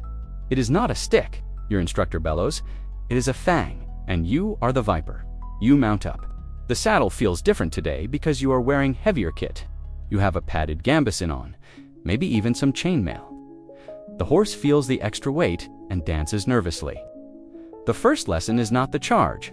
It is precision. You might think a lance is a blunt instrument. You just point it at the enemy and hold on but in Furusiyya. The lance requires the delicacy of a surgeon. You are tasked with the ring game. Suspended from a crossbar is a small metal ring, barely larger than a bracelet. You have to gallop at full speed and catch the ring on the tip of your lance. It sounds impossible. It feels impossible. You charge, the lance tip bounces with every stride of the horse. You try to steady it, but the faster you go, the more it wobbles. You aim for the ring. You miss by a foot. You nearly take out the post. You hold it like a broom, the instructor yells. Lock your arm. Use your body. You learn the grips. There is the couched position tucked under the armpit like a European knight, used for the devastating shock charge. But then there are the Mamluk specials, the two-handed overhead thrust stabbing downward into an infantryman's face, and the underarm thrust aiming for the enemy horse's belly. You have to master them all. There is a mainstream historical fact here that makes the Mamluks terrifying.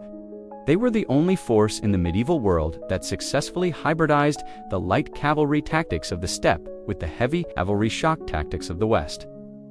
A Crusader knight could charge, but he couldn't shoot. A Mongol could shoot, but he couldn't sustain a heavy melee. You can pepper them with arrows until they are confused, then switch to the lance and run them over like a freight train. You are the Swiss Army knife of warfare. The training gets more aggressive. You practice the burges, a game where you have to strike a wooden block balanced on top of a post. If you hit it too soft, it doesn't fall. If you hit it too hard and your form is bad, the shock travels up the shaft and dislocates your shoulder. You learn to brace. You press your back against the high cantle of the saddle. You lock your legs. When the lance connects, the force is equal to a car crash. The wood shatters, splinters fly. The shockwave rattles your teeth. Again, you charge again. Crunch. The satisfaction is primal. Unlike the arrow, where the kill is distant and silent, the lance is intimate. You feel the impact. You feel the resistance of the target before it gives way. It's an addiction. But the lance is fragile. It breaks. And when your stick snaps in the middle of a melee, you are just a guy on a horse holding a piece of firewood. That is when things get really messy. That is when you reach for the mace, the dabus mace, or the gadara. An iron club hangs from your saddle. It is the ugliest weapon in the arsenal. It has no grace. It has no aerodynamics. It is a lump of iron, sometimes flanged with sharp ridges, designed for one thing: percussive maintenance on the human skull. You practice the melee. You ride alongside wooden dummies, swinging the mace in rhythmic, crushing arcs. You learn to aim for the helmet, the shoulder, the knee. The mace doesn't need to penetrate armor. It just needs to cave it in. It turns a pristine helmet into a soup can. Here's a quirky fringe tidbit about the training. Mamluks actually practiced throwing the mace. Yes, throwing a heavy iron club at a moving target while galloping. It seems insanely risky you re-throwing away your weapon, but the idea was to act as a short-range missile to break a shield or stun an opponent right before contact. Imagine a bowling ball flying at your face at 40 miles per hour. You practice this, launching the heavy weapon at a target. When you miss, you have to dismount and do the shame walk to go pick it up, while the others laugh. Historians still argue about the primary lance technique of the Mamluks. Some sources suggest they favored the 12-handed grip using the reins attached to the arm or dropped entirely, to allow for more agile fencing with the spear. The likely answer, which you are discovering through bruised ribs, is that you do whatever keeps you alive in the moment. The Mamluk style is adaptability. The drills become complex scenarios.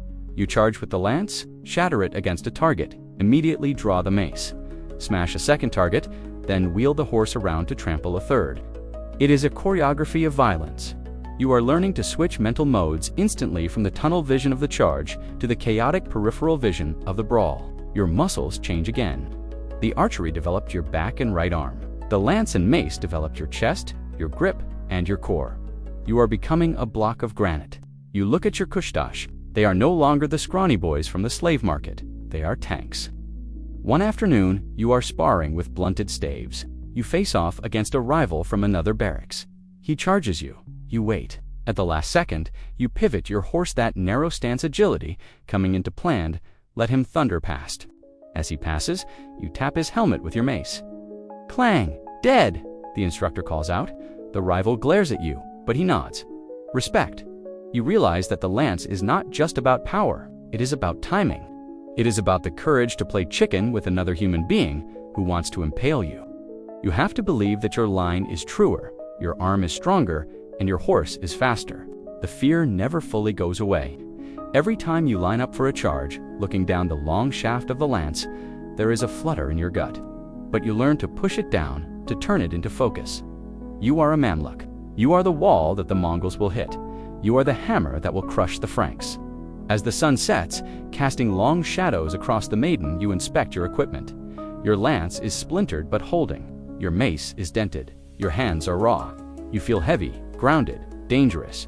The flight of the arrow was like a dream. The impact of the mace is the waking world.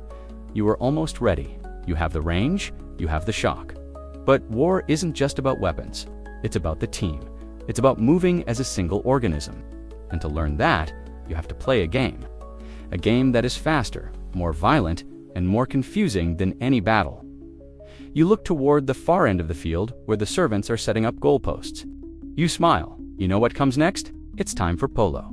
And you probably wouldn't survive the first chuker. If you think polo is a gentleman-esque game, played on manicured lawns by people wearing white pants and sipping champagne, you need to delete that image from your brain immediately.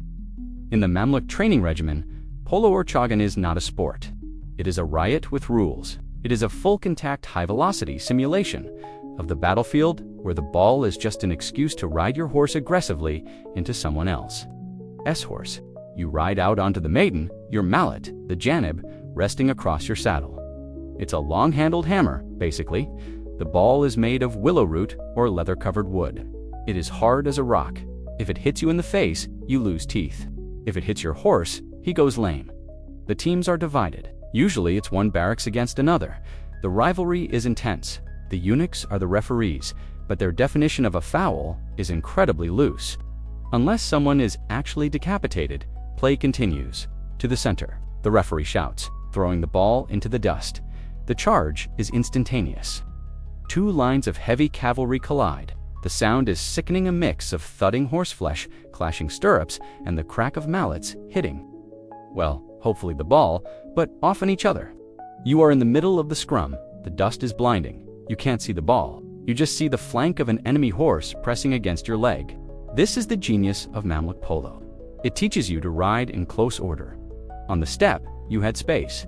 In the Tibaq, you had your own mat. But in a cavalry charge, you are knit and eye with your neighbor.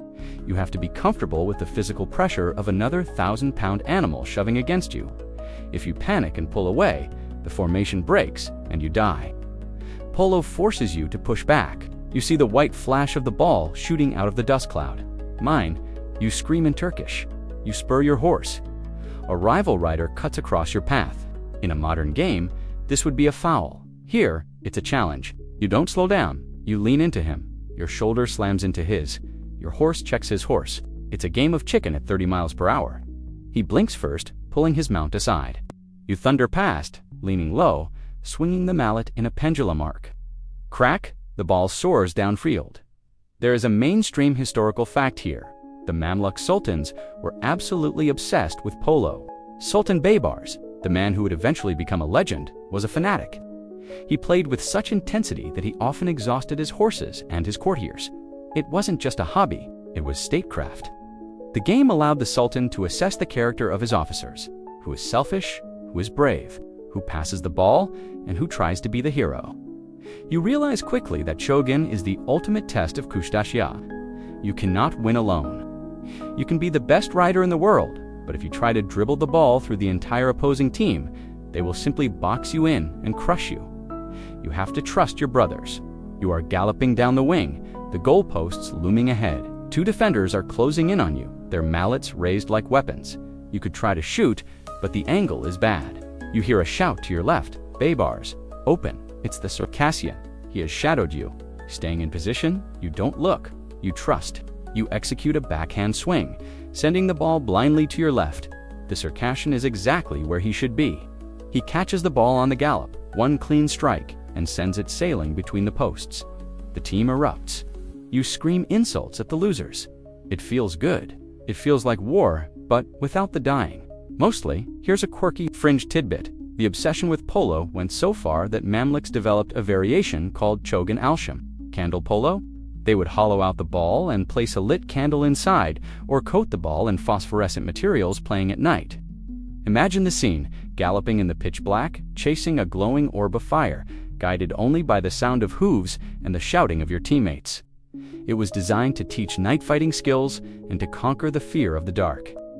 You haven't played the fire version yet, but the rumors terrify and excite you. Scholarly debates still rage over whether polo was purely a military drill or if it had a deeper ritualistic significance. Some historians argue that the ball represented the sun and the movement of the cosmos, a holdover from ancient Persian traditions. Others say, no, it's just guys hitting stuff with sticks. As you wipe the bloody nose you got from a stray elbow, you lean heavily toward the hitting stuff theory. But the tactical lessons are undeniable. Polo teaches the turn. In battle, the ability to stop a gallop instantly, spin 180 degrees, and accelerate in the opposite direction is what saves you from a lance in the back.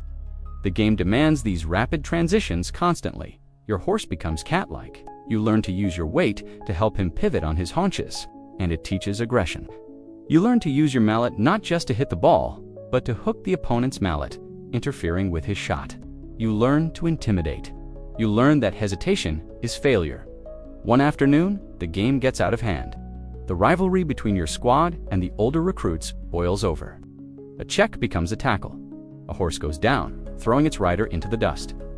The game stops. Silence falls over the maiden. The rider lies still for a moment, then groans. He tries to stand, but his leg is twisted at a wrong angle. The eunuchs rush in. He is carried off. You watch him go. You know what this means. A broken leg usually means the end of a career before it starts. He will be retired to a desk job or a garrison duty in some backwater town. He will not be an emir. It's a cold bucket of water on the heat of the game. You realize that you are playing with your life chips on the table. Every gallop carries the risk of total ruin, but you get back on the horse. You line up, the ball is thrown in, you charge. You have to. To fear injury is to invite it. By the end of the season, you play differently. You are no longer frantic, you are calculating. You see the field like a chessboard. You know where the gaps will open before they appear. You know which opponent has a weak left side. You know which horse is tired. You are playing Total War in microcosm. You are learning to control space, momentum, and morale. In the final game of the training cycle, your team is tied. The sun is setting, the light is tricky. The instructor, high-ranking emir, is watching from the pavilion. You are exhausted. Your horse is frothing. The ball comes loose. You and the opposing captain race for it. He is bigger, older. He thinks he has you. He leans in to slam you off your line. But you don't push back this time. You check your speed for a split second. He slams into empty air, losing his balance. You surge past him, tap the ball gently to settle it, then wind up for the drive. Whack! The ball flies true. Goal. The emir in the pavilion nods. He doesn't cheer. He just makes a note in his ledger. You trot back to the center, chest heaving. You look at your hands. They are steady. You look at your Khusdash. They are grinning, covered in dust and sweat, looking like devils. You realize that you are ready. The games are over. You have learned to ride, to shoot, to suffer, and to win as a team. You are no longer a recruit. You are a dangerous piece of state property. The polo field has sharpened you into a razor. That night, the eunuchs don't lock the doors immediately. There is a buzz in the air. New robes are being brought in, swords with real edges are being polished. The whispering starts. The ITK, someone says, it's time for the ITK, the graduation, the manumission. The moment you stop being a slave and start being a master, you lie on your mat, but you can't sleep. You play the winning goal over and over in your head. But deep down, you know that the real game hasn't even started yet. The Mongols don't play with mallets, and the next time you ride out, the target won't be a wooden ball. The morning of the ITC does not begin with a cane. It begins with silence and water. You are woken gently, which in itself is terrifying because you have spent years associating gentle awakenings with sickness or disaster. But today is different. Today, the Tibaq barracks feel less like a prison and more like a backstage dressing room. You are marched to the hammam. You scrub the stable muck from your pores for the last time. You are shaved, perfumed with musk, and groomed until you look less like a feral wolf boy from the steppe and more like a civilized human being. Then, the clothes arrive. For years, you have worn coarse cotton or rough wool. Today, you are handed silk. You put on a Kaaba-long coat that hugs the torso and flares at the waist, tailored to allow for riding, but designed to look expensive. You wrap a sash of fine linen around your waist. You place the kula cap on your head, perhaps wrapped with a small turban. You run your hands over the fabric. It feels slippery, cool, and dangerously luxurious. You feel like an imposter.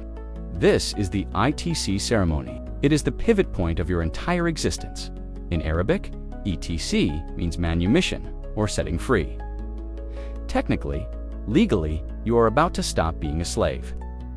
But as you walk out into the great courtyard of the citadel, blinded by the Egyptian sun reflecting off the white limestone, you realize that freedom is a complicated word. The courtyard is arranged for a spectacle. Banners snap in the wind. The Sultan himself, or perhaps the great Emir, who purchased your batch, sits on a raised dais, surrounded by his retinue. These are men you have only seen from a distance, the senior Mamluks, the Emirs of 100, the masters of the state. They are terrifyingly resplendent in their gold-brocaded robes and jeweled belts. They look at you and your Khusdash, not with the critical eye of a buyer, but with the appraising nod of a father welcoming a son into the family business. You line up. The air is thick with incense and expectation. There is a mainstream historical fact here. The ITK wasn't just a handshake. It was a formal legal procedure involving a certificate, the ITK, that granted the Mamluk full civil rights. You could now own property, marry, inherit wealth, and testify in court. But this legal freedom came with a social padlock. You were entering a relationship of walla clientage. Your master was no longer your owner, he was your patron. You owed him absolute loyalty, not because he owned your body, but because he gave you your life. It was a debt that could never be fully repaid. The ceremony begins with the oath. This is the heavy part. You and your Khusdash step forward. A Quran is brought out, a massive, beautifully illuminated manuscript. You place your hand on the book. You recite the oath that has been drilled into you. I swear by the God who sent the book, to be loyal to my master, to fight his enemies, to guard his life with my own. You aren't just swearing to a boss, you are swearing to God. Breaking this oath isn't just mutiny, it's apostasy. It ensures that if you ever betray the Sultan, you aren't just killed, you are damned. The weight of the hand on the leather binding feels heavier than the heaviest mace you lifted in training. Then comes the distribution of gear. This is the moment you've been dreaming of since you were a kid with a whittling knife. Servants bring forward the weapons, real weapons. You are handed a sword. It is not a practice blunt. It is a kilaj or a saif, curved, made of Damascus steel that shows a watery pattern of ripples on the blade.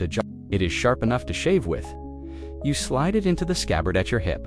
The click of the lock is the most satisfying sound you have ever heard. You are given a shield, a helmet, and a set of light mail armor. And then, the jamakia, this is your salary. For the first time in your life, you are paid. You are given a pouch of silver dirhams. It feels heavy. You are rich. Well, compared to yesterday, you are rich. Here's a quirky fringe tidbit.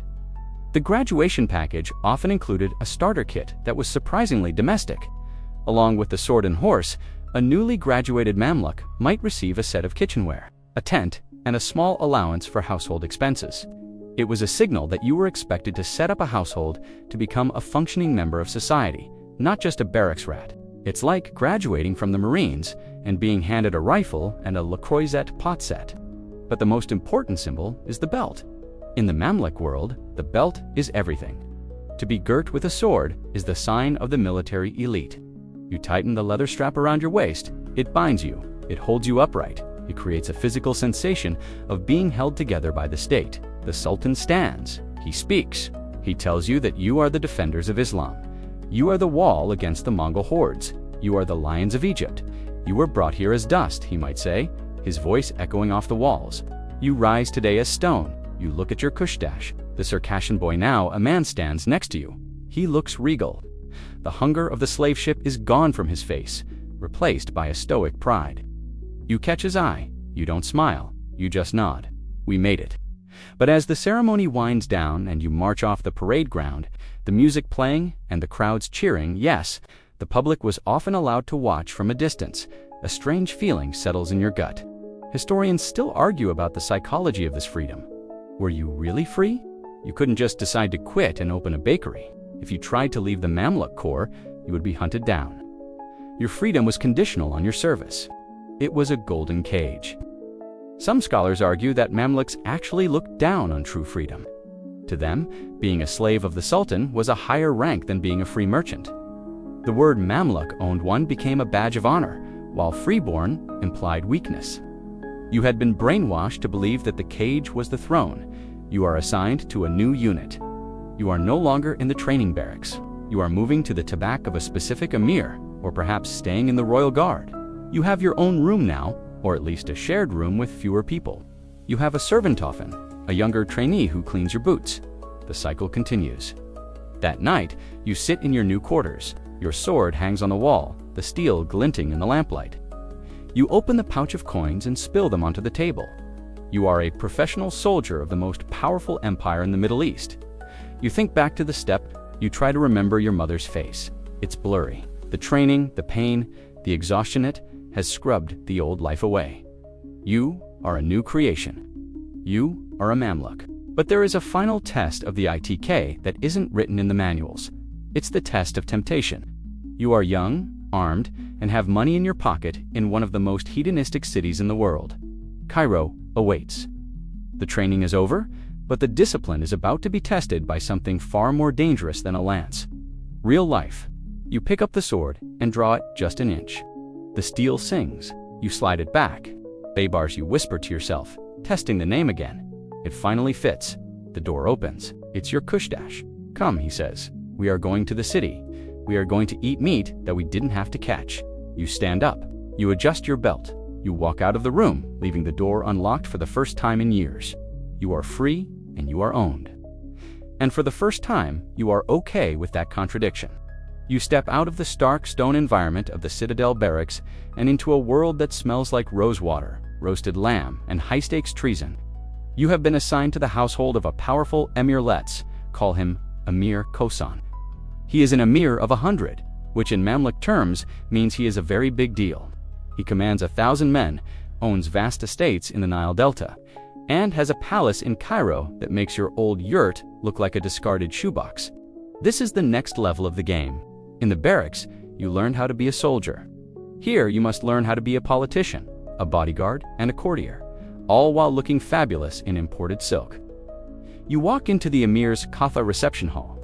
It is a stunning space with marble floors, a central fountain that tinkles softly, the ultimate rich guy flex in a desert country, and walls covered in intricate geometric tiles. You are no longer just a face in the crowd. You are part of the Kasakiyah, the inner circle of the Emir's retinue. There is a mainstream historical fact here that defines the structure of the state. The Mamluk Sultanate was not a monolith. It was a federation of rival households. While the Sultan was the head of state, the real power often lay with these great emirs, each of whom maintained their own private mini-armies of Mamluks. You are now a Mamluk of the Emir. Your loyalty is to Khosan first, and the Sultan second.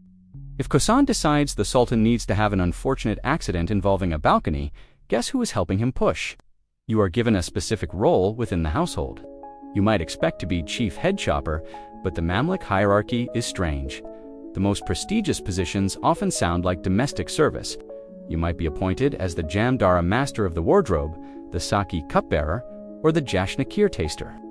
Let's say you are the Saki. Congratulations, you are a glorified waiter.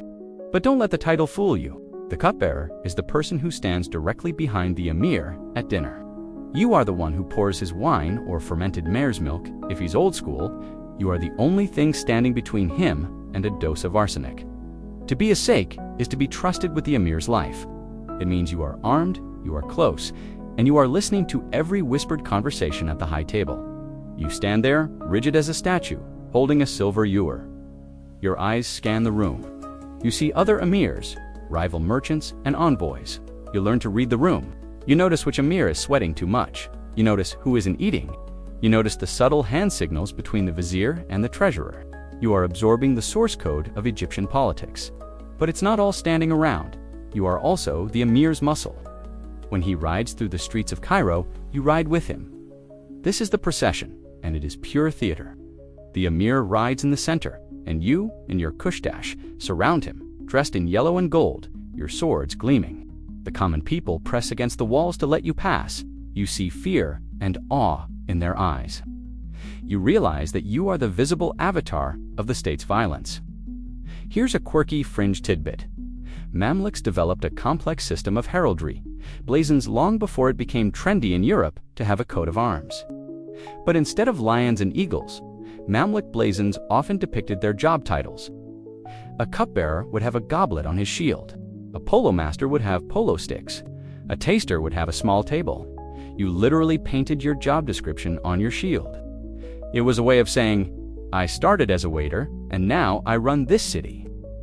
Inside the household, you encounter a strange demographic, the Alad al-Nas, or sons of the people.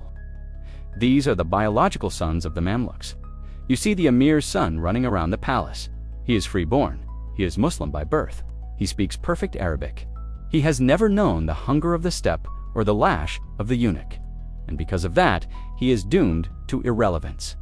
Historians still argue fiercely about this phenomenon. Why did the Mamluks create a one-generation nobility? The sons of Mamluks were generally barred from the highest military ranks. They could become scholars, merchants, or minor administrators, but they could rarely become great emirs. Was it because the Mamluks believed that growing up in luxury made you soft? That you needed the trauma of the slave market to forge the wolf soul required for command? Or was it a structural safeguard to prevent the rise of hereditary dynasties that would threaten the Sultan? You look at the emir's son who is complaining about his tutor. You feel a mix of pity and contempt. He is soft, he flinches at loud noises. He will inherit his father's money, but he will never inherit his father's sword. You are the spiritual son. You are the heir to the power. It creates a weird dynamic where you, the former slave, feel superior to the freeborn aristocracy. The household is also a nest of vipers. You have rivals within the retinue. There are the older Mamluks, the veterans who view you as a young upstart. They try to haze you. They give you the worst horses. They accidentally spill soup on your new silk robe. One night, a senior Mamluk named Tash Damor corners you in the stables. He's drunk on date wine. You think because you hold the cup, you hold the power? He sneers, his hand drifting to his dagger. This is a test. If you back down, you are finished. The emir cannot have a coward in his inner circle. You don't draw your sword, that would be messy. Instead, you step into his space using the iron grip stance you learned in the Tibaq. You grab his wrist, twisting it with the torque of a thumb that has pulled a 100-pound bow. He yelps, dropping the dagger. I hold the cup, you whisper, so that you can keep your head. You shove him back. He stumbles, rubbing his wrist. He glares at you, but he walks away. You have established your territory. But the real danger comes from outside. The households of Cairo are constantly feuding. A rival emir, let's call him Emir Salar, has been disrespecting your master. There are rumors of a skirmish over a land dispute in the Delta. One afternoon, you are escorting your emir to the Friday prayer at the Mosque of Ibn Talon. The streets are crowded. Suddenly, the procession halts. Blocking the narrow street is the retinue of Emir Salar. It's a standoff. Two groups of heavily armed, hyper-aggressive men on horses squeezed into an alleyway. The air crackles with testosterone. Your emir and Salar exchange polite, breathless pleasantries. The road is narrow, brother, Salar says, smiling with his teeth. The road is wide enough for lions, your emir replies, but too narrow for dogs. Hands drop to sword hilts. You feel your pulse spike. You lock eyes with a Mamluk in the opposing line. He looks just like you, same Kipchak face, same yellow silk, same arrogant tilt of the chin. He is your mirror. If the order comes, you will have to kill him. But today, the violence is checked.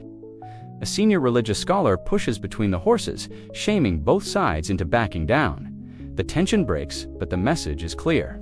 The peace is fragile. You return to the palace, adrenaline still humming in your veins. You realize that the household is not a home. It is a bunker. You are living in a state of constant Cold War. That evening, as you stand behind the emir, pouring wine into his goblet, he leans back and speaks to you without turning his head. You saw the eyes of Salih's men. Yes, master, remember them. One day you will drink from their skulls. He takes the cup from your hand, you watch him drink. You are no longer just a soldier following orders, you are a partisan. You have been inducted into the mafia-like family of the Mamluk elite. You have a patron, you have enemies, and you have a blazon on your shield. You are entering the intricate, deadly machinery of the state, and you are starting to like the taste of influence. It's intoxicating, sweeter than the wine you pour. But you know that in this game, the cupbearer can become the king, or he can become the corpse. The distance between the two is often just a drop of poison. You are sitting in a dimly lit antechamber of Emir Khosan's palace, polishing the silver pommel of your sword with a piece of silk. It's 3 a.m. The rest of Cairo is asleep, dreaming under the stars. But in the Mamluk households, sleep is a luxury for the unimportant. This is the hour of conspiracies. You are guarding the door while your master, the emir, whispers with 3 other powerful commanders inside. You can't hear every word, but you hear enough. Sultan, week, change Tuesday. This brings us to the most confusing, hetecondancing, and absolutely critical component of your existence, the loyalty paradox. To the outside world, the Mamluk system looks like a recipe for constant civil war. And, to be fair, if you look at a timeline of the Sultanate, it looks like a heart monitor during a cardiac arrest. Sultans are assassinated, deposed, or exiled with alarming frequency. Yet, the system itself, the machine of the state, is incredibly stable. It survives for centuries. How? The answer lies in the specific, contradictory definition of loyalty you have been brainwashed with since the slave market. Rule number 1. You are loyal to your usted, your master purchaser, above all else. Above the law. Above the Sultan, unless your master is the Sultan. Above common sense. This man bought you, fed you, clothed you, and gave you a sword. He is your father. If he tells you to jump off the minaret of the Ibn Tulun Mosque, you don't ask why. You ask, should I do a flip? This creates a vertical loyalty. You are a partisan. If Emir Khosan decides the current sultan is a dud and needs to be replaced, you don't view this as treason. You view it as obeying your father. Your honor is tied to his success. If he rises, you get a better horse and a bigger salary. If he falls, you are destitute. There is a mainstream historical fact here. When a Mamluk sultan died or was deposed, his personal Mamluks, the Khusdash, were often purged, imprisoned, or banished to the provinces. They were seen as dangerous because their loyalty was to the dead man, not the office. This created a winner-takes-all dynamic. You aren't just fighting for your master's political career, you are fighting for your own retirement plan. But here is the paradox. While you are fiercely loyal to your faction, you are also part of the broader caste of Mamluks. You share a horizontal loyalty with every other Mamluk in Egypt, even the ones you are currently trying to kill. You are all brothers in exile. You all survived the steppe and the training. You are the lions of Islam surrounded by millions of sheep, the civilians. So while you might fight a rival household in the streets, you will rarely exterminate them. You might kill the leader, but the rank-and-file Mamluks, you usually just absorb them or exile them. It's a family feud, not a war of annihilation. Tonight, however, the feud is getting hot. The door opens. Emir Khosan steps out. He looks wired, his eyes bright with the high of treason. "Baybars," he says, his voice low. "Gather the men. We ride to the citadel before dawn." Your heart hammers. This is it, a coup. You ride out into the cool night air. The streets are silent, save for the clatter of 300 hooves. You are heading to the home of the vizier, a man who supports the current sultan. Your orders are simple. Arrest him. If he resists, kill him. You arrive at the vizier's mansion. The gatekeeper barely has time to rub the sleep from his eyes before you smash the pommel of your sword into his face. You storm the courtyard. It's chaos. Servants are screaming. You kick open the door to the sleeping quarters. You find the vizier hiding in a wardrobe, shivering in his nightshirt. He looks pathetic. This is a man who controls the treasury of Egypt, reduced to a trembling heap by the sight of your yellow silk and drawn steel. "Please," he begs, "I have gold. Hidden. Keep your gold," you snarl, grabbing him by the collar. "My master wants your head, not your purse." You drag him out. As you do, you catch a glimpse of yourself in a mirror. You look terrifying. You realize that to this man, you are a monster. A foreign devil with no morality, just a robotic obedience to a warlord. And maybe he's right. Historians still argue whether this factionalism was a bug or a feature of the Mamluk system. Some scholars, like David Ayalon, argued that this constant friction kept the military sharp. Since the Mamluks were always fighting each other, they never got soft. It was a survivalist environment where only the most cunning and brutal emirs rose to the top. Essentially, the civil wars were just live-fire training exercises for the real threats. But there is a cost. The city suffers. When the elephants fight, the grass gets trampled, the markets close, the people hide. You see the fear in the eyes of the shopkeepers as you drag the vizier through the streets. They hate you. They need you to protect them from invaders, but they hate you for the chaos you bring to their doorsteps. Here's a quirky fringe tidbit about these political purges. The Mamluks had a specific ritual for shaming fallen elites. If an emir or vizier fell out of favor but wasn't executed, he might be paraded through Cairo on a donkey, facing backward, holding the tail. Sometimes, they would smear his face with charcoal or soot. It was a way of publicly canceling his status. You've seen it happen. The mob laughs and throws rotten vegetables. It's a reminder of how quickly the wheel turns. Yesterday, you rode a stallion. Today, you rode a donkey's ass. You deliver the vizier to your master. Khosan is pleased. He pats your cheek. "Good boy," he says. "Tomorrow, the Sultan will listen to reason." You go back to the barracks, but you can't sleep. You clean your sword again. You think about the loyalty paradox. You are loyal to Khosan, yes, but what if Khosan fails? What if the Sultan's guards come for you tomorrow? You look at your Khusdash, the Circassian. He is sleeping soundly. You realize that if Khosan dies, the only person in the world who will have your back is him. The master is the patron, but the Khusdash is the safety net. This system creates a strange psychological pressure. You are constantly calculating the odds. Is my master rising or falling? Should I stick with him, or is it time to look for a lifeboat? But the code of Furusiyya demands that you go down with the ship. To switch sides in the middle of a fight is the ultimate disgrace. It makes you a turncoat, a man without honor. So, you double down. You decide that if Khosan goes down, you are going down swinging. You will fight for him not because he is right, but because he is yours. The coup, as it turns out, is a half success. The Sultan isn't deposed, but he is forced to fire his advisors and appoint Khosan as the Tibaq al-Sakir commander-in-chief. It's a promotion. Your household is now the most powerful in Egypt. You get a bonus. You get a better horse. The loyalty paradox has paid off for now, but the celebration is short-lived. A few days later, a messenger arrives at the citadel. He is covered in dust, his horse nearly dead from exhaustion. He collapses at the feet of the Sultan, gasping for water. The court goes silent. Even the feuding emirs stop their bickering.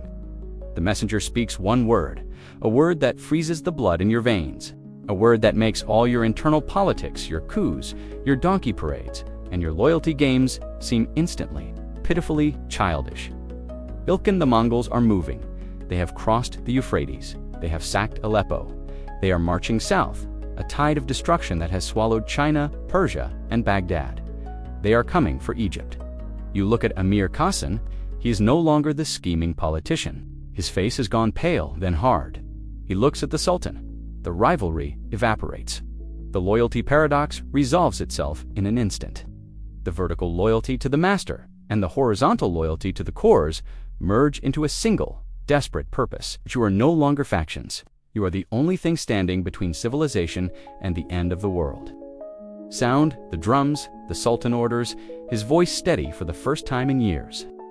We march to Syria. You grip your sword. The game of shadows is over. The real war, the war you were born for, the war you were stolen from, the step to fight, has finally arrived. The march to Syria is a blur of dust and grim determination. You are no longer riding for show or for politics. You are riding to prevent the apocalypse. The army that pours out of Egypt is a river of steel and silk, thousands of Mamluks flanked by Bedouin auxiliaries and volunteer foot soldiers. But let's be real, the volunteers are just garnish. You, the Mamluks, are the meat. You cross the Sinai Desert. It is a grueling, waterless trek that would break a lesser army, but you were bred for this. You chew on dried meat, sleep in the saddle, and keep moving. The silence in the ranks is heavy. Everyone knows what is waiting at the other end: the Mongols. For the rest of the world, for the Arabs, the Persians, the Europeans, the Mongols are demons. They are a supernatural force of destruction that appears out of nowhere, burns cities to the ground, and builds pyramids of skulls. But for you, they aren't demons. They are cousins. You look at the man riding next to you. He wears Mamluk armor, but his face is the same broad, flat face of the steppe. You look at your own hands. You use the same bow. You ride the same horses. You use the same tactics. This is the terrifying realization that settles in your gut as you reach the springs of Goliath and Jalut. You are the only force on earth capable of stopping them because you are the only force that fights like them. The knights of Europe failed because they were too slow. The armies of Islam failed because they were too disorganized. But you are the Mongols' dark mirror. You are the steppe, civilized and armored in the forges of Cairo. There is a mainstream historical fact here that is arguably the most important sentence in medieval military history. The Battle of Jalut in 1260 marked the first time the Mongol advance was permanently halted. Before this, they had never lost a major engagement in the West. They seemed invincible. If they broke you here, the road to Cairo, and then North Africa, and then perhaps Spain, was wide open. You are standing at the sliding door of history. You arrive at the valley. It is narrow, flanked by hills, a perfect kill box. The Sultan, historically Kutus, though you might be serving Baybars in the vanguard, orders the deployment. You are to hide in the hills, masking your numbers. Then you see them. The Mongol vanguard, led by the general Tibaq. They look exactly as you remember from the raid that stole your childhood. The fur caps, the lacquered leather armor, the short, powerful ponies. A wave of nausea hits you. This is the trauma of your capture manifest in 10,000 riders. But then, the iron grip takes over. You don't feel fear. You feel a cold, professional hatred. The battle begins with a feigned retreat. It is the oldest trick in the book, the very trick the Mongols used to destroy everyone else. But this time, you are using it on them. The Mamluk vanguard rides out, engages, and then turns tail. The Mongols take the bait. They are arrogant. They have crushed empires. Why should a few slave soldiers worry them? They charge into the valley, screaming their war cries, chasing the fleeing Mamluks. Here's a quirky minch tidbit. It is recorded that Mamluk units used early pyrotechnics or noisemakers to spook the Mongol horses. Some sources describe mid-foot primitive hand cannons or firepots attached to lances. Imagine the scene. The Mongols are expecting a standard arrow duel, and suddenly there are explosions and flashes of fire and smoke erupting from your lines. It wasn't enough to kill many, but it was enough to introduce chaos into the disciplined Mongol ranks. Their ponies, hardy as they were, hadn't been drilled for fireworks. You watch from the ridgeline as the trap snaps shut. The Sultan gives the signal. You drop your helmet visor or pull up your mail coif. You draw your sword and you scream, Allah, Allah. You charge down the slope. The Mongols look up. For the first time, you see the shock on their faces. They realize too late that they are not chasing a rooted enemy. They are surrounded. The collision is tectonic. It is heavy cavalry smashing into light cavalry. Your heavier horses and chainmail give you the advantage in the crunch. You slam into a Mongol rider. His saber glances off your shield. Your mace crushes his shoulder. He goes down. It is a brawl. It is dust, blood, and the screaming of horses. You are fighting like a demon. You are killing the ghosts of your past.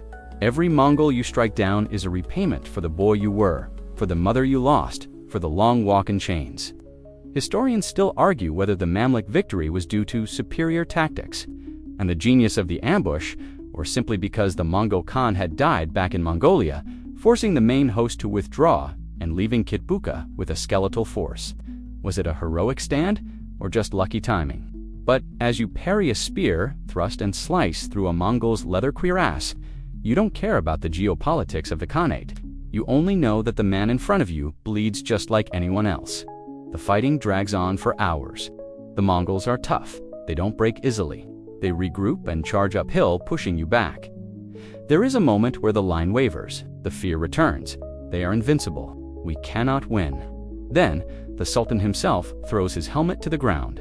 He rides into the thick of the fighting, his face bare, screaming, "Oh Islam, oh Islam," it shames you, it galvanizes you. You rally, you drive your spurs into your horse's flanks. You push forward, and then it happens.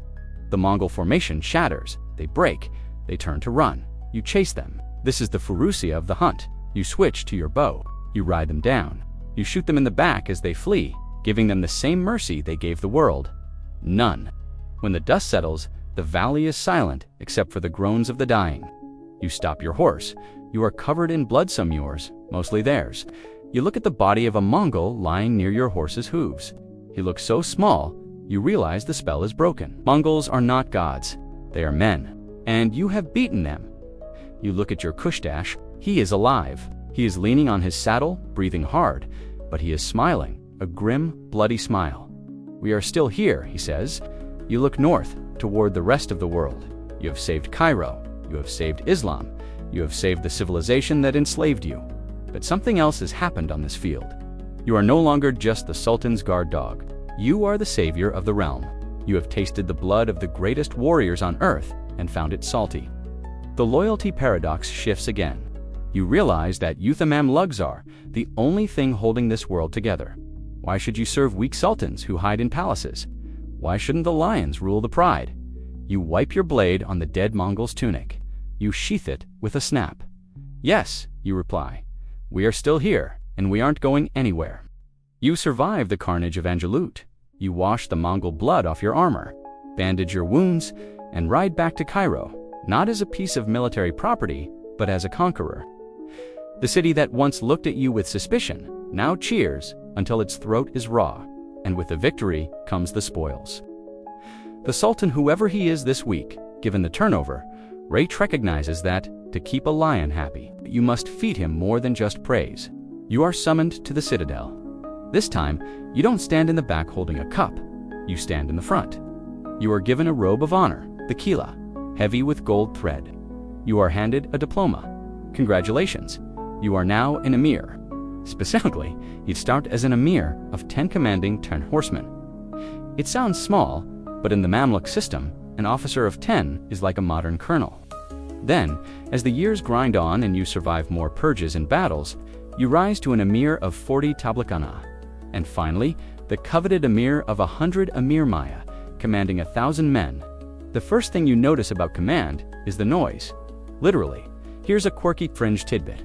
Rank in the Mamluk world wasn't just about the size of your paycheck. It was about the size of your band. When you reach the rank of Tablakana, you are granted the right to have a military band play drums and trumpets outside your palace gates every single evening. It's the medieval equivalent of blasting your mixtape from a lifted truck to let the neighborhood know you a big shot. The higher your rank, the more instruments you get. It is deafening, it is annoying to the neighbors, and it is absolutely intoxicating. You sit in your reception hall, listening to the thunder of your drums, and you know that you have arrived. But the real perk isn't the music, it's the ikta. The Sultan doesn't pay you a salary in cash anymore. That's for rookies. Instead, he gives you a piece of Egypt. You are granted an ikta, a revenue assignment. It might be a cluster of villages in the lush Nile Delta, or a swath of agricultural land in Upper Egypt. You don't own the land, technically the state does, but you own the taxes. Every bushel of wheat, every jar of oil, every coin that the peasants produce is yours to skim. There is a mainstream historical fact here. The ikta system was the economic engine of the Mamluk state. It relieved the central treasury from the burden of collecting taxes and paying the army. Instead, the army went out and collected its own pay directly from the farmers. It was efficient for the state, but often brutal for the fellahin peasants. You, the former slave who once starved on the steppe, are now the landlord squeezing the locals for grain. The irony is thick enough to choke on. You ride out to inspect your new estates. You see the vast green fields, the water wheels turning in the Nile, the villages of mud brick houses. The village headman bows to you, trembling. He calls you, Yasidi, my lord. You look at these people tied to the soil, unable to leave, and you wonder who is truly the slave here. You, who can ride anywhere but are bound by an oath, or them, who are free by law but bound by poverty. With wealth comes the taste of command. You build a palace, you don't just sleep on a mat anymore, you sleep on imported silks, you drink wine from Venetian glass. You eat lamb, seasoned with spices, that cost more than your father's entire herd back on the steppe. You become a patron of the arts, commissioning beautiful glass lamps for the mosques, not because you are overly pious, but because you want your name etched in calligraphy where everyone can see it. But the most significant purchase you make isn't land or glass, it's flesh. You go back to the slave market, the souk al-Rakik. The smell hits youth, the same smell of fear and unwashed bodies that terrified you 20 years ago. But now, you are not the merchandise, you are the buyer. You walk down the lines of boys, they look at you with wide, terrified eyes. You see a Kipchak boy, scrawny and defiant. You see a Circassian, pale and sickly. You see yourself, you buy them. This is the cycle of the Mamluk system. An emir must build his own household bait.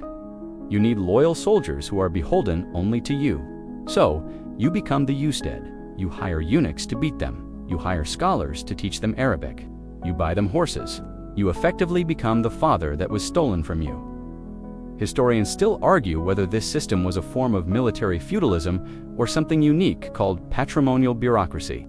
Were you a feudal lord like a European baron? Or were you just a government employee with a really complex pay structure?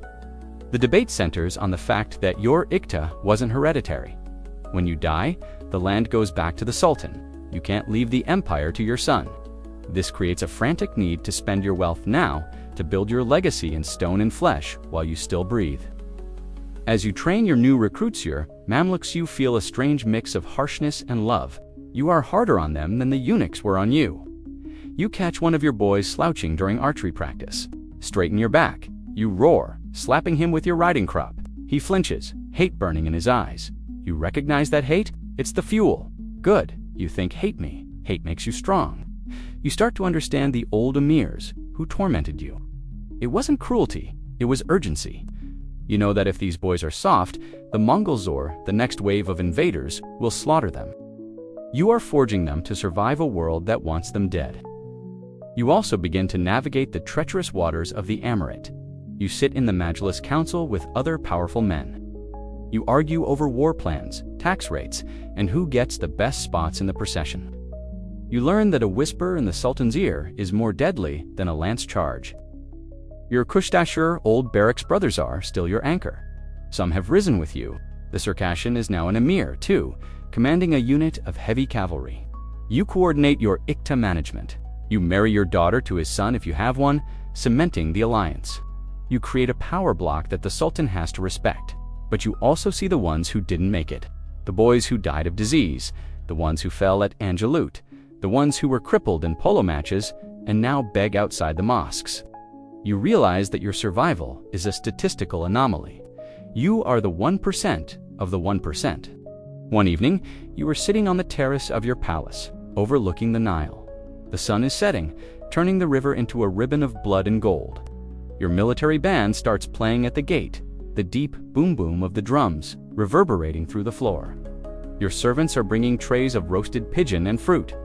You look at your hands. They are no longer rough and calloused like a stable boy's. They are manicured, adorned with rings of ruby and turquoise. But underneath the jewelry, the muscle is still there. You have the wealth, you have the land, you have the army. You have become the very thing that terrified you as a child, a warlord of the highest order. But as you sip your wine, you feel a cold draft on your neck.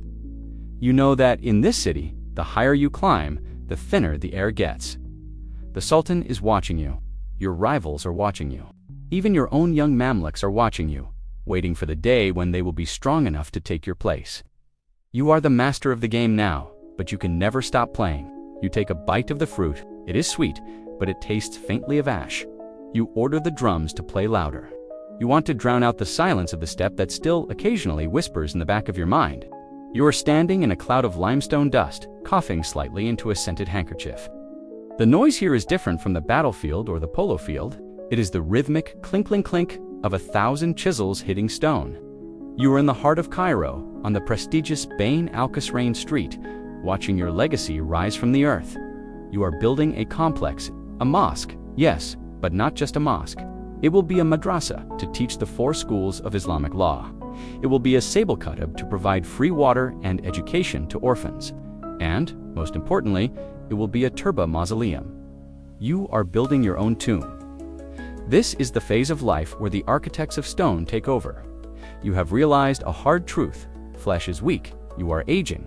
The knees that once gripped a stallion with iron force now ache when it rains.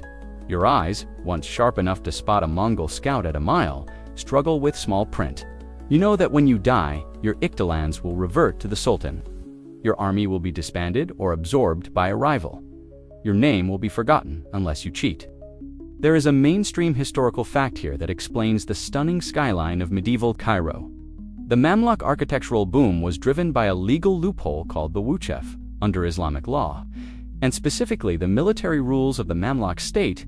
You cannot pass your vast feudal estates to your children. The state owns the land, you just rent the tax revenue. If you die rich, the Sultan seizes your assets. But if you donate your property to God as a permanent religious endowment, a wukef, the Sultan cannot touch it. It becomes sacred. So, you build a massive religious complex. You endow it with the income from your shops, your baths, and your farmlands. And here is the genius part. You write into the deed that the administrator of this trust who gets a hefty salary must be your son and his son after him. It is the ultimate medieval tax shelter. You are securing your family's financial future under the guise of extreme piety. You walk through the skeleton of the building. The architect, a nervous man with geometric diagrams tucked under his arm, walks half a step behind you. The facade, a mirror, he points out. We are using the Tibaq style. Red granite from Aswan, white limestone from Tura. It will stripe the building like the back of a tiger. You nod, you like that? The striped masonry is a signature of your era. It is bold, aggressive, and impossible to ignore. It screams power, but you want more than just stripes. You want trophies. Here's a quirky fringe tidbit.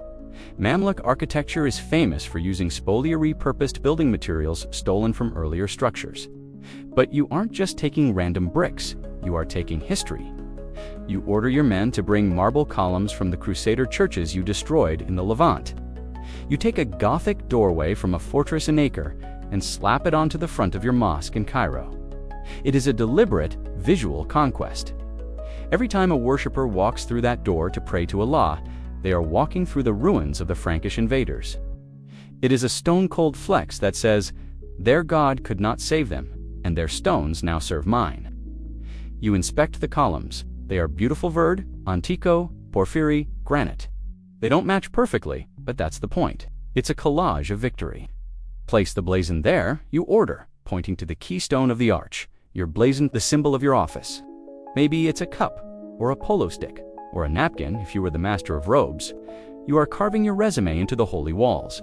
In Europe, they put statues of saints on churches. In Cairo, you put your corporate logo. Historians still argue about the primary motivation behind this building frenzy. Was it genuine fear of Judgment Day? Did Mamluks, who spent their lives killing, build these madrasas as a way to buy forgiveness? Or was it purely an ego project, a way to say, I was here in a society that erased your past, standing in the cool shadow of the unfinished dome? Looking at the inscription that praises God and then praises you for 3 lines, you suspect it's a healthy mix of both.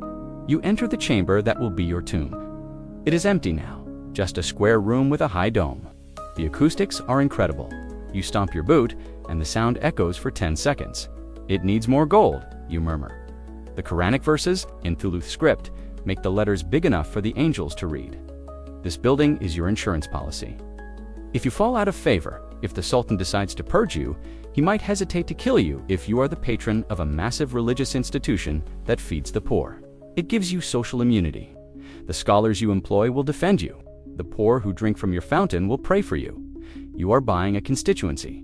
The construction site is a chaotic ballet. You watch the craftsman woodcarvers inlaying ivory into ebony for the minbar pulpit. Plasterers carving impossibly intricate stucco patterns that look like frozen lace. These men are not slaves. They are artisans, the best in the world. You pay them well. You want this building to last 1,000 years. You think about your son, the one who likes poetry and hates the sword. He will never lead a charge at Jalut. He will never know the terror of the slave ship. But he will walk these halls. He will collect the rents. He will be safe. You are converting your blood and sweat into stone walls to protect him. One day, the complex is finished. You stand in the courtyard, It is breathtaking. The fountain bubbles softly. The students are already there, rocking back and forth as they memorize the law. Their voices creating a low, comforting drone. The lamps hang from the ceiling on long brass chains, glowing like captured stars. You walk to the entrance. You look up at the massive portal, towering 30 feet above the street. It is a fortress of faith. The noise of Cairo, the shouting, the donkeys, the dusties cut off the moment you step inside. It is a sanctuary. You see a Sufi mystic sitting in the corner, praying. He looks up at you. He knows who you are. He knows you are a killer. He knows how you got the money to build this, but he nods in respect. May Allah accept your offering, Amir? You nod back. You hope he does, because your ledger has a lot of red ink in it. You have killed Christians, Mongols, Bedouins, and even a few of your own brothers in the coups. You have spilled enough blood to fill the Nile. You are banking on the idea that this stone will outweigh that blood on the scales of judgment. You walk into the mausoleum. Your empty sarcophagus is waiting. It's a strange feeling, staring at your own final resting place. It's not morbid, it's practical. You run your hand over the cold marble of the cenotaph. Not yet, you whisper. I have a few more wars left in me. You leave the complex, your boots clicking on the fresh pavement. You step back out into the blinding sun of the street. Your Mamluks are waiting for you, holding your horse. You mount up. The architectural interlude is over. You have secured your legacy. You have built your bunker against oblivion. But as you ride back to the citadel, passing the other mosques built by other emirs, Kalawin, Baybars Barkuyu realize that the city is just a graveyard of ambitious men. They all thought they would be remembered forever. Now, they are just names on a wall that tourists glance at. But for now, the stone is white, the gold is bright, and you are alive. The Circassian shift is coming, a change in the very bloodline of the army, and you will need more than just stone walls to survive it. The era of the Turks is ending, and the era of the Caucasus is beginning. You tighten your grip on the reins. The builder is done. The politician must return. You are an old lion now. Your beard is gray, your knees pop when you dismount, and you have more scars than you have working teeth. You walk through the citadel courtyards, the place that has been your home for 40 years. But something feels wrong. The air has changed. The silence of the steppe that used to linger in the hearts of the recruits is gone, replaced by a different kind of tensions. Something sharper, more jagged, like the peaks of a mountain range. You stop by the training ring to watch the new batch of Julban recruits. They are sparring. You squint. They look different. Their skin is paler, often chalk white. Their eyes are lighter blue, gray, green. And the language they are shouting at each other is not the rolling Volhivi Turkish you grew up with.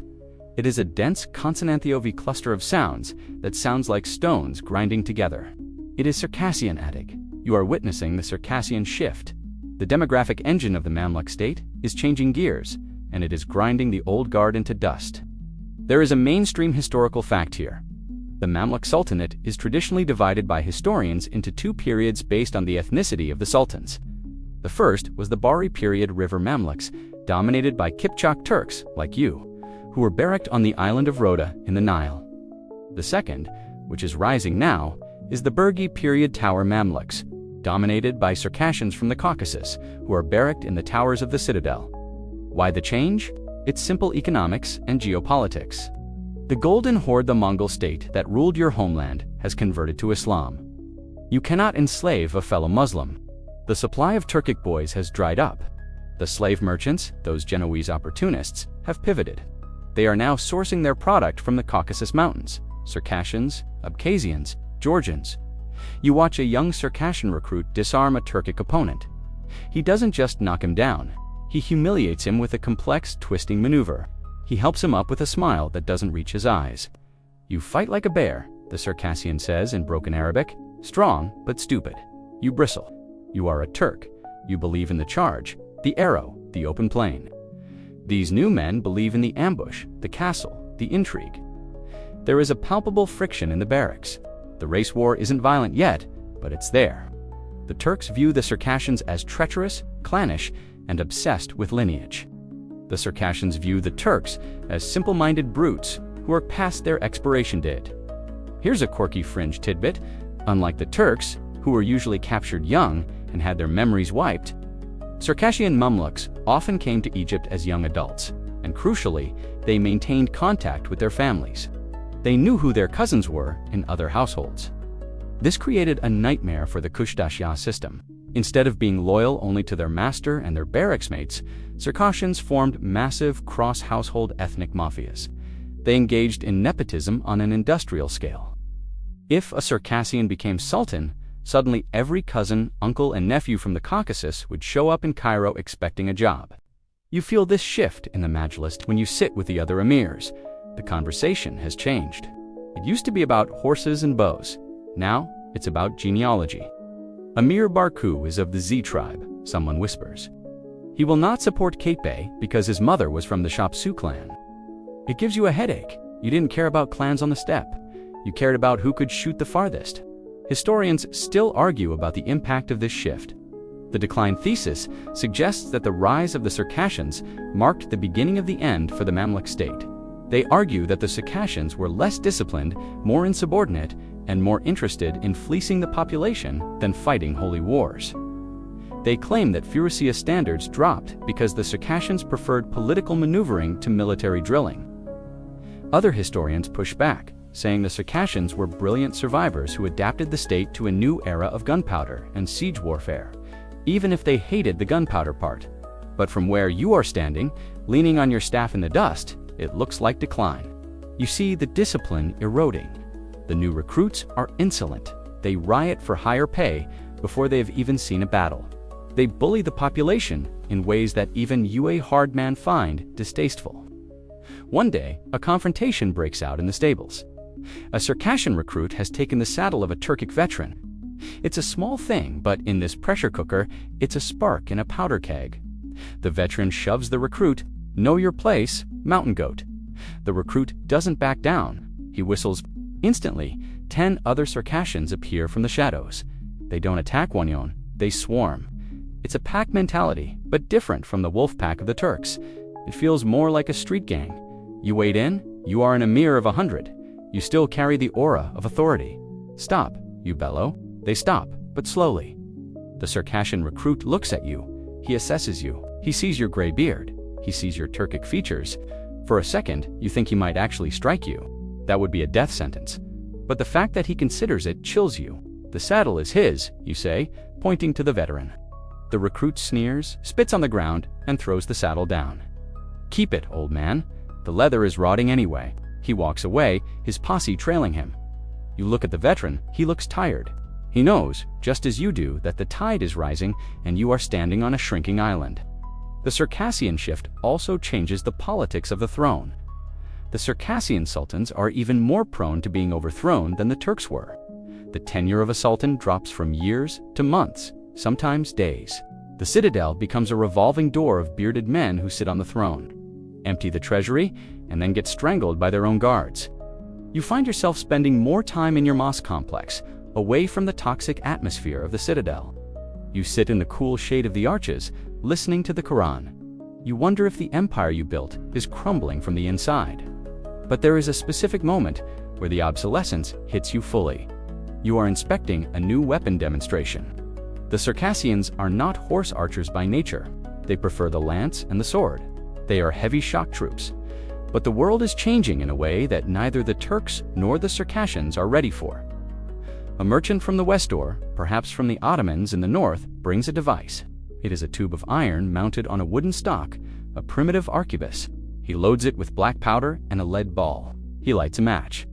Boom, a cloud of foul-smelling smoke erupts. A target 20 paces away is shattered. The Circassian emirs laugh. They mock it. It is a toy, one says. It is clumsy. It smells of the devil's fart. A Mamluk warrior has honor. This is for cowards who cannot look a man in the eye. You don't laugh. You look at the shattered target. You remember the Mongol arrows. You remember the Frankish lances. You know that war doesn't care about honor. War cares about killing, and this ugly iron tube kills very, very well. You look at the Circassians. They are preening in their silks, obsessed with their clans, confident in their invincibility. They are the masters of the blade in a world that is discovering fire. You realize then that the Circassian shift is not just a change of personnel, it is a fatal distraction. While the Mamluks are busy arguing over which mountain village in the Caucasus has the best bloodline, the Ottomans to the north are building foundries. They are casting cannons the size of houses. They are drilling regiments of infantry janissaries with these cowardly guns. You feel a profound aching sadness. Not for yourself, you will be dead soon, but for the legacy. You see the writing on the wall, but it's not in Arabic or it's in the language of gunpowder. You turn to your old friend, the Circassian Khusdash, who has been with you since the ship. He is old too now, but he is still part of the rising faction by blood. They are arrogant, you whisper to him. He nods, his face grim. They are, but they are my blood. Blood will not stop a lead ball, my friend. No, he agrees, but it is the only shield we have left. You walk away from the firing range, leaving the smoke behind.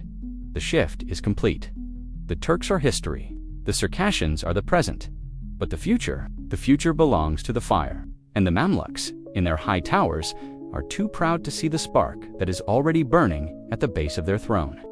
You are standing on the edge of the firing range again, but this time, the disgust in your throat tastes like bile. The year is late in the 15th century, or perhaps the very dawn of the 16th. You are an old man now, a relic of a golden age that is rapidly tarnishing. You lean heavily on your staff, watching a demonstration that makes your stomach turn. A line of soldiers is standing 50 paces away from a wooden wall. They are not Mamluks. They are Nubians, or perhaps Alat al-Nas, the sons of the elite who were deemed not good enough for the cavalry. They are holding heavy, clumsy wooden stocks with iron tubes banded to the top. They look ridiculous. They are not wearing the glorious yellow silk of the Kasakiya. They are wearing drab linen stained with grease and soot. Fire, the commander barks. It is not the clean snap of a bowstring, it is a ragged, thundering cough. A cloud of thick gray smoke erupts, obscuring the men entirely. The smell hits you a second later. Rotten eggs, brimstone, the scent of hell itself. It burns your eyes.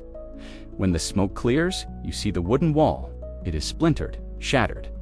A hole the size of a fist has been punched through the oak planks. The young Circassian emirs standing next to you laugh nervously.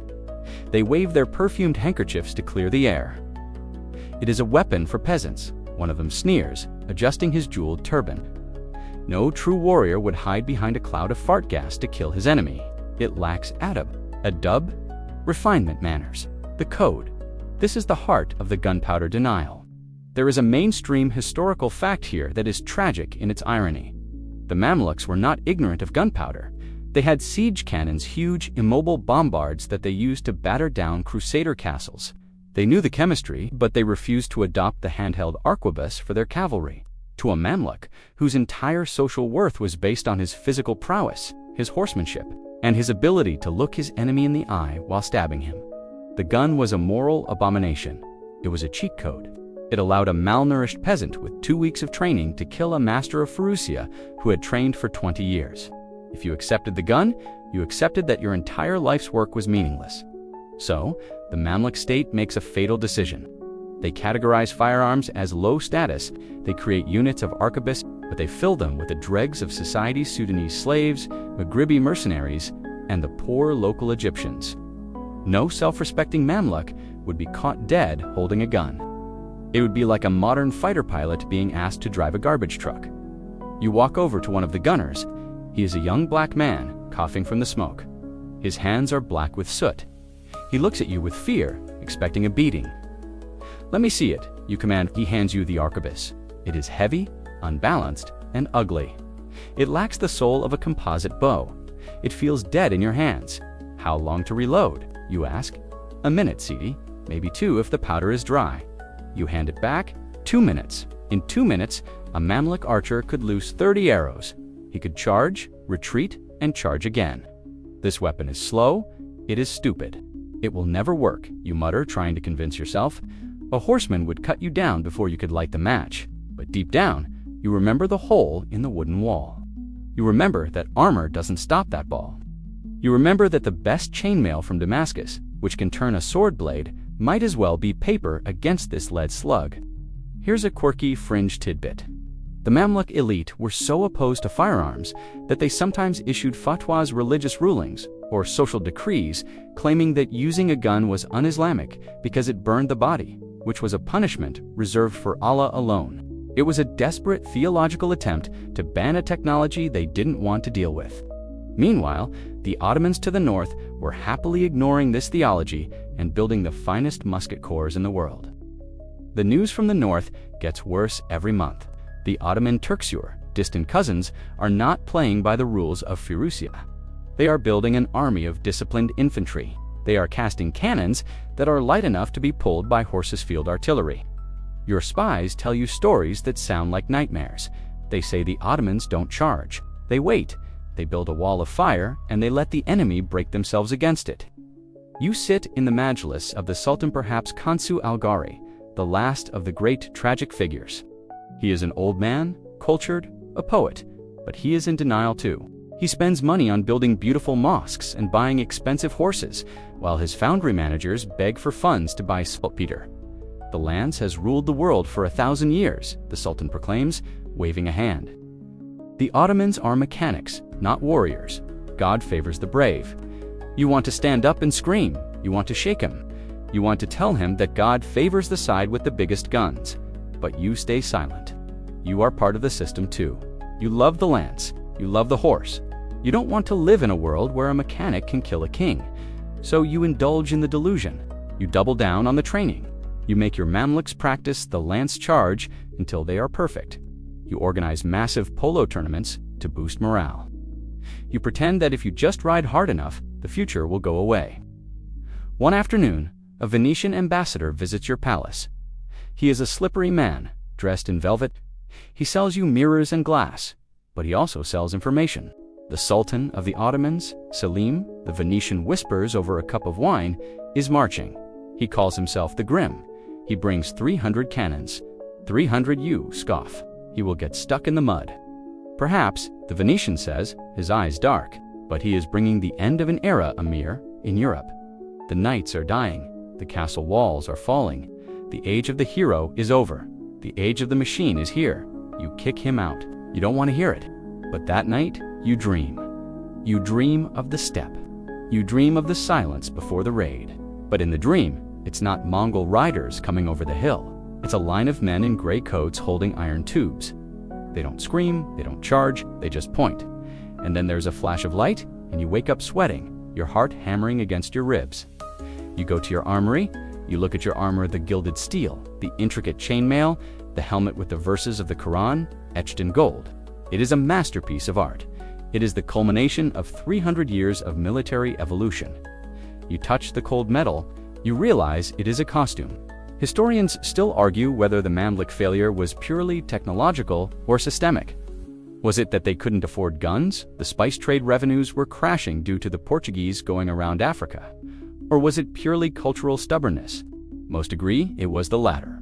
The Mamluk class identity was so tied to the horse and the sword that adopting the gun would have required them to stop being Mamluks. They chose extinction over adaptation.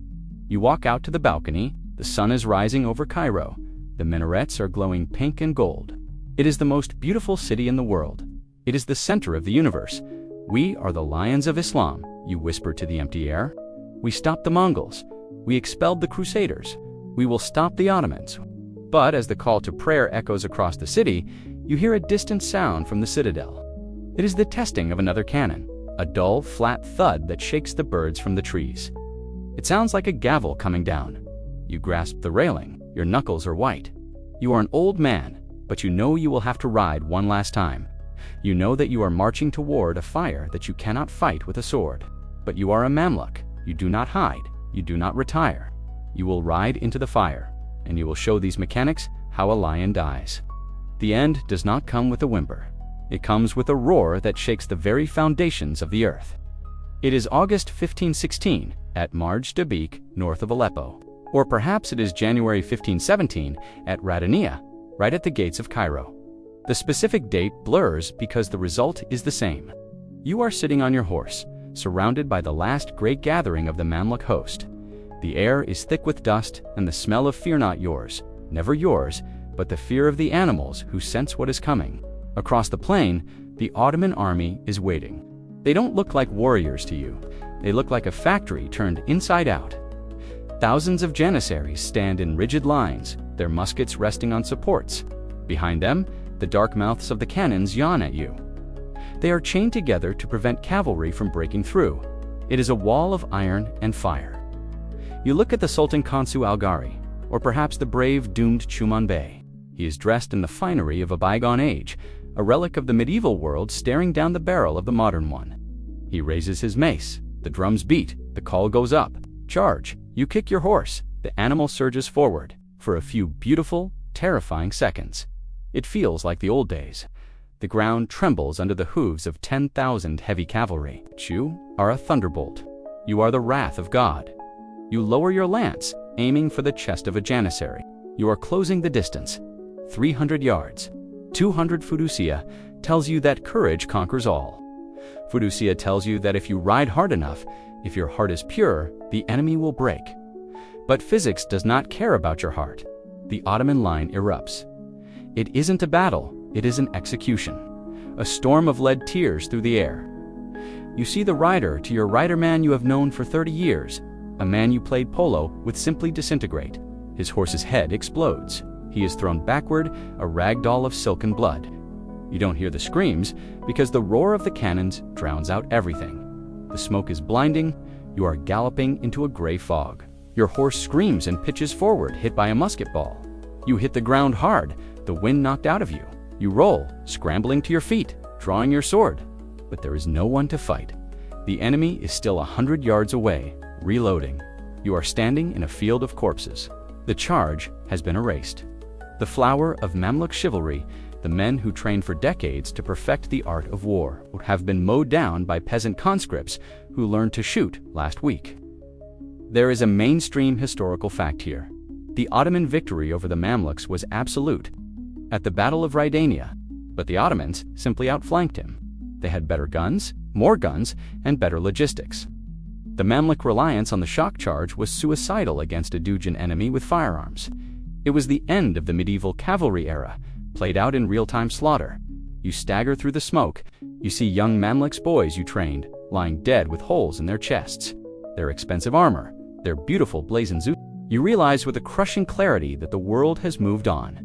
You are a dinosaur watching the meteor hit. The defeat is total.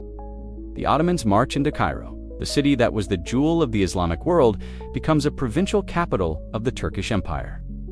The khutbah sermon is read in the name of Sultan Selim. The keys to the citadel are handed over, but the final indignity is yet to come. Chuman Bey, the last Mamluk sultan, is captured. He is a good man, a brave man. The people of Cairo love him. They cheer for him, even as he is led in chains to the Zuwela Gate. He is not beheaded with a sword, as befits a warrior. He is hanged like a common criminal. Here's a quirky fringe tidbit. The rope broke. The first time they tried to hang Chuman Bey, the rope snapped under his weight. He fell to the ground. In the stunned silence, he stood up and reportedly said, "Even the rope rebels, they had to find a new rope."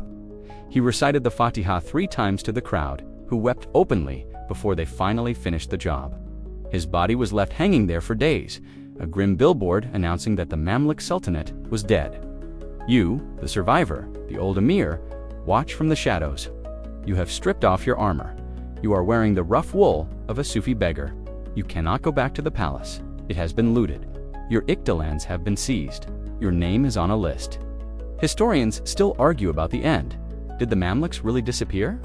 No, the Ottomans, pragmatic as ever, realized they couldn't run Egypt without the local experts. So, they kept the Mamluks around as a sort of sub-governing class. The Mamluks survived for another 300 years, slowly clawing back power, until Muhammad Ali Pasha finally invited them all to dinner in 1811 and massacred them in the citadel. But your Mamluks, the imperial sovereign masters of the world, died that day at the Zuwela Gate. You walk through the streets of Cairo one last time. You pass the mosque you built. The Ottoman soldiers are there, laughing, drinking water from your fountain. They don't know who you are. To them, you are just another old man in a city of ruins. You stop and look at the stonework. The black stripes are still beautiful. The inscription still praises God and names you as the Lion of the Faith. You touch the stone. It is cold. The irony of your life completes its circle. You began as a ghost on the steppe, a boy with no name. You became a slave. You became a soldier. You became a king in all but title. And now you are a ghost again. The silence returns. It is not the silence of the grass, but the silence of history. The Mamluk Iroth, you pull your hood up, you turn away from the mosque, away from the citadel, and walk into the labyrinth of the city. You vanish into the crowd, just one more shadow in a city built by shadows. Wind down, and that, my friends, is the story of the Mamluks. It's a lot to take in, isn't it? We started tonight in the freezing winds of the Kipchak steppe, huddled in a yurt, and we ended in the smoke-choked streets of Cairo, watching an empire fall. We walked the path of a boy who was stolen, sold, broken, and rebuilt into a master of the world, only to see that world crumble under the weight of time and technology. It's a story about resilience, about the incredible capacity of the human spirit to endure pain and transform it into power.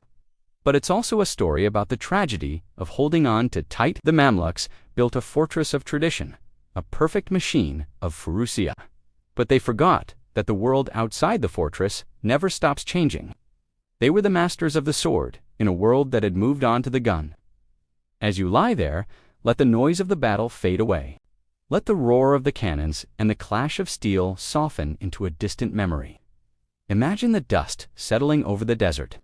Imagine the great stone mosques of Cairo standing silent under the moonlight, their minarets pointing up at the same stars that watched over you on the steppe.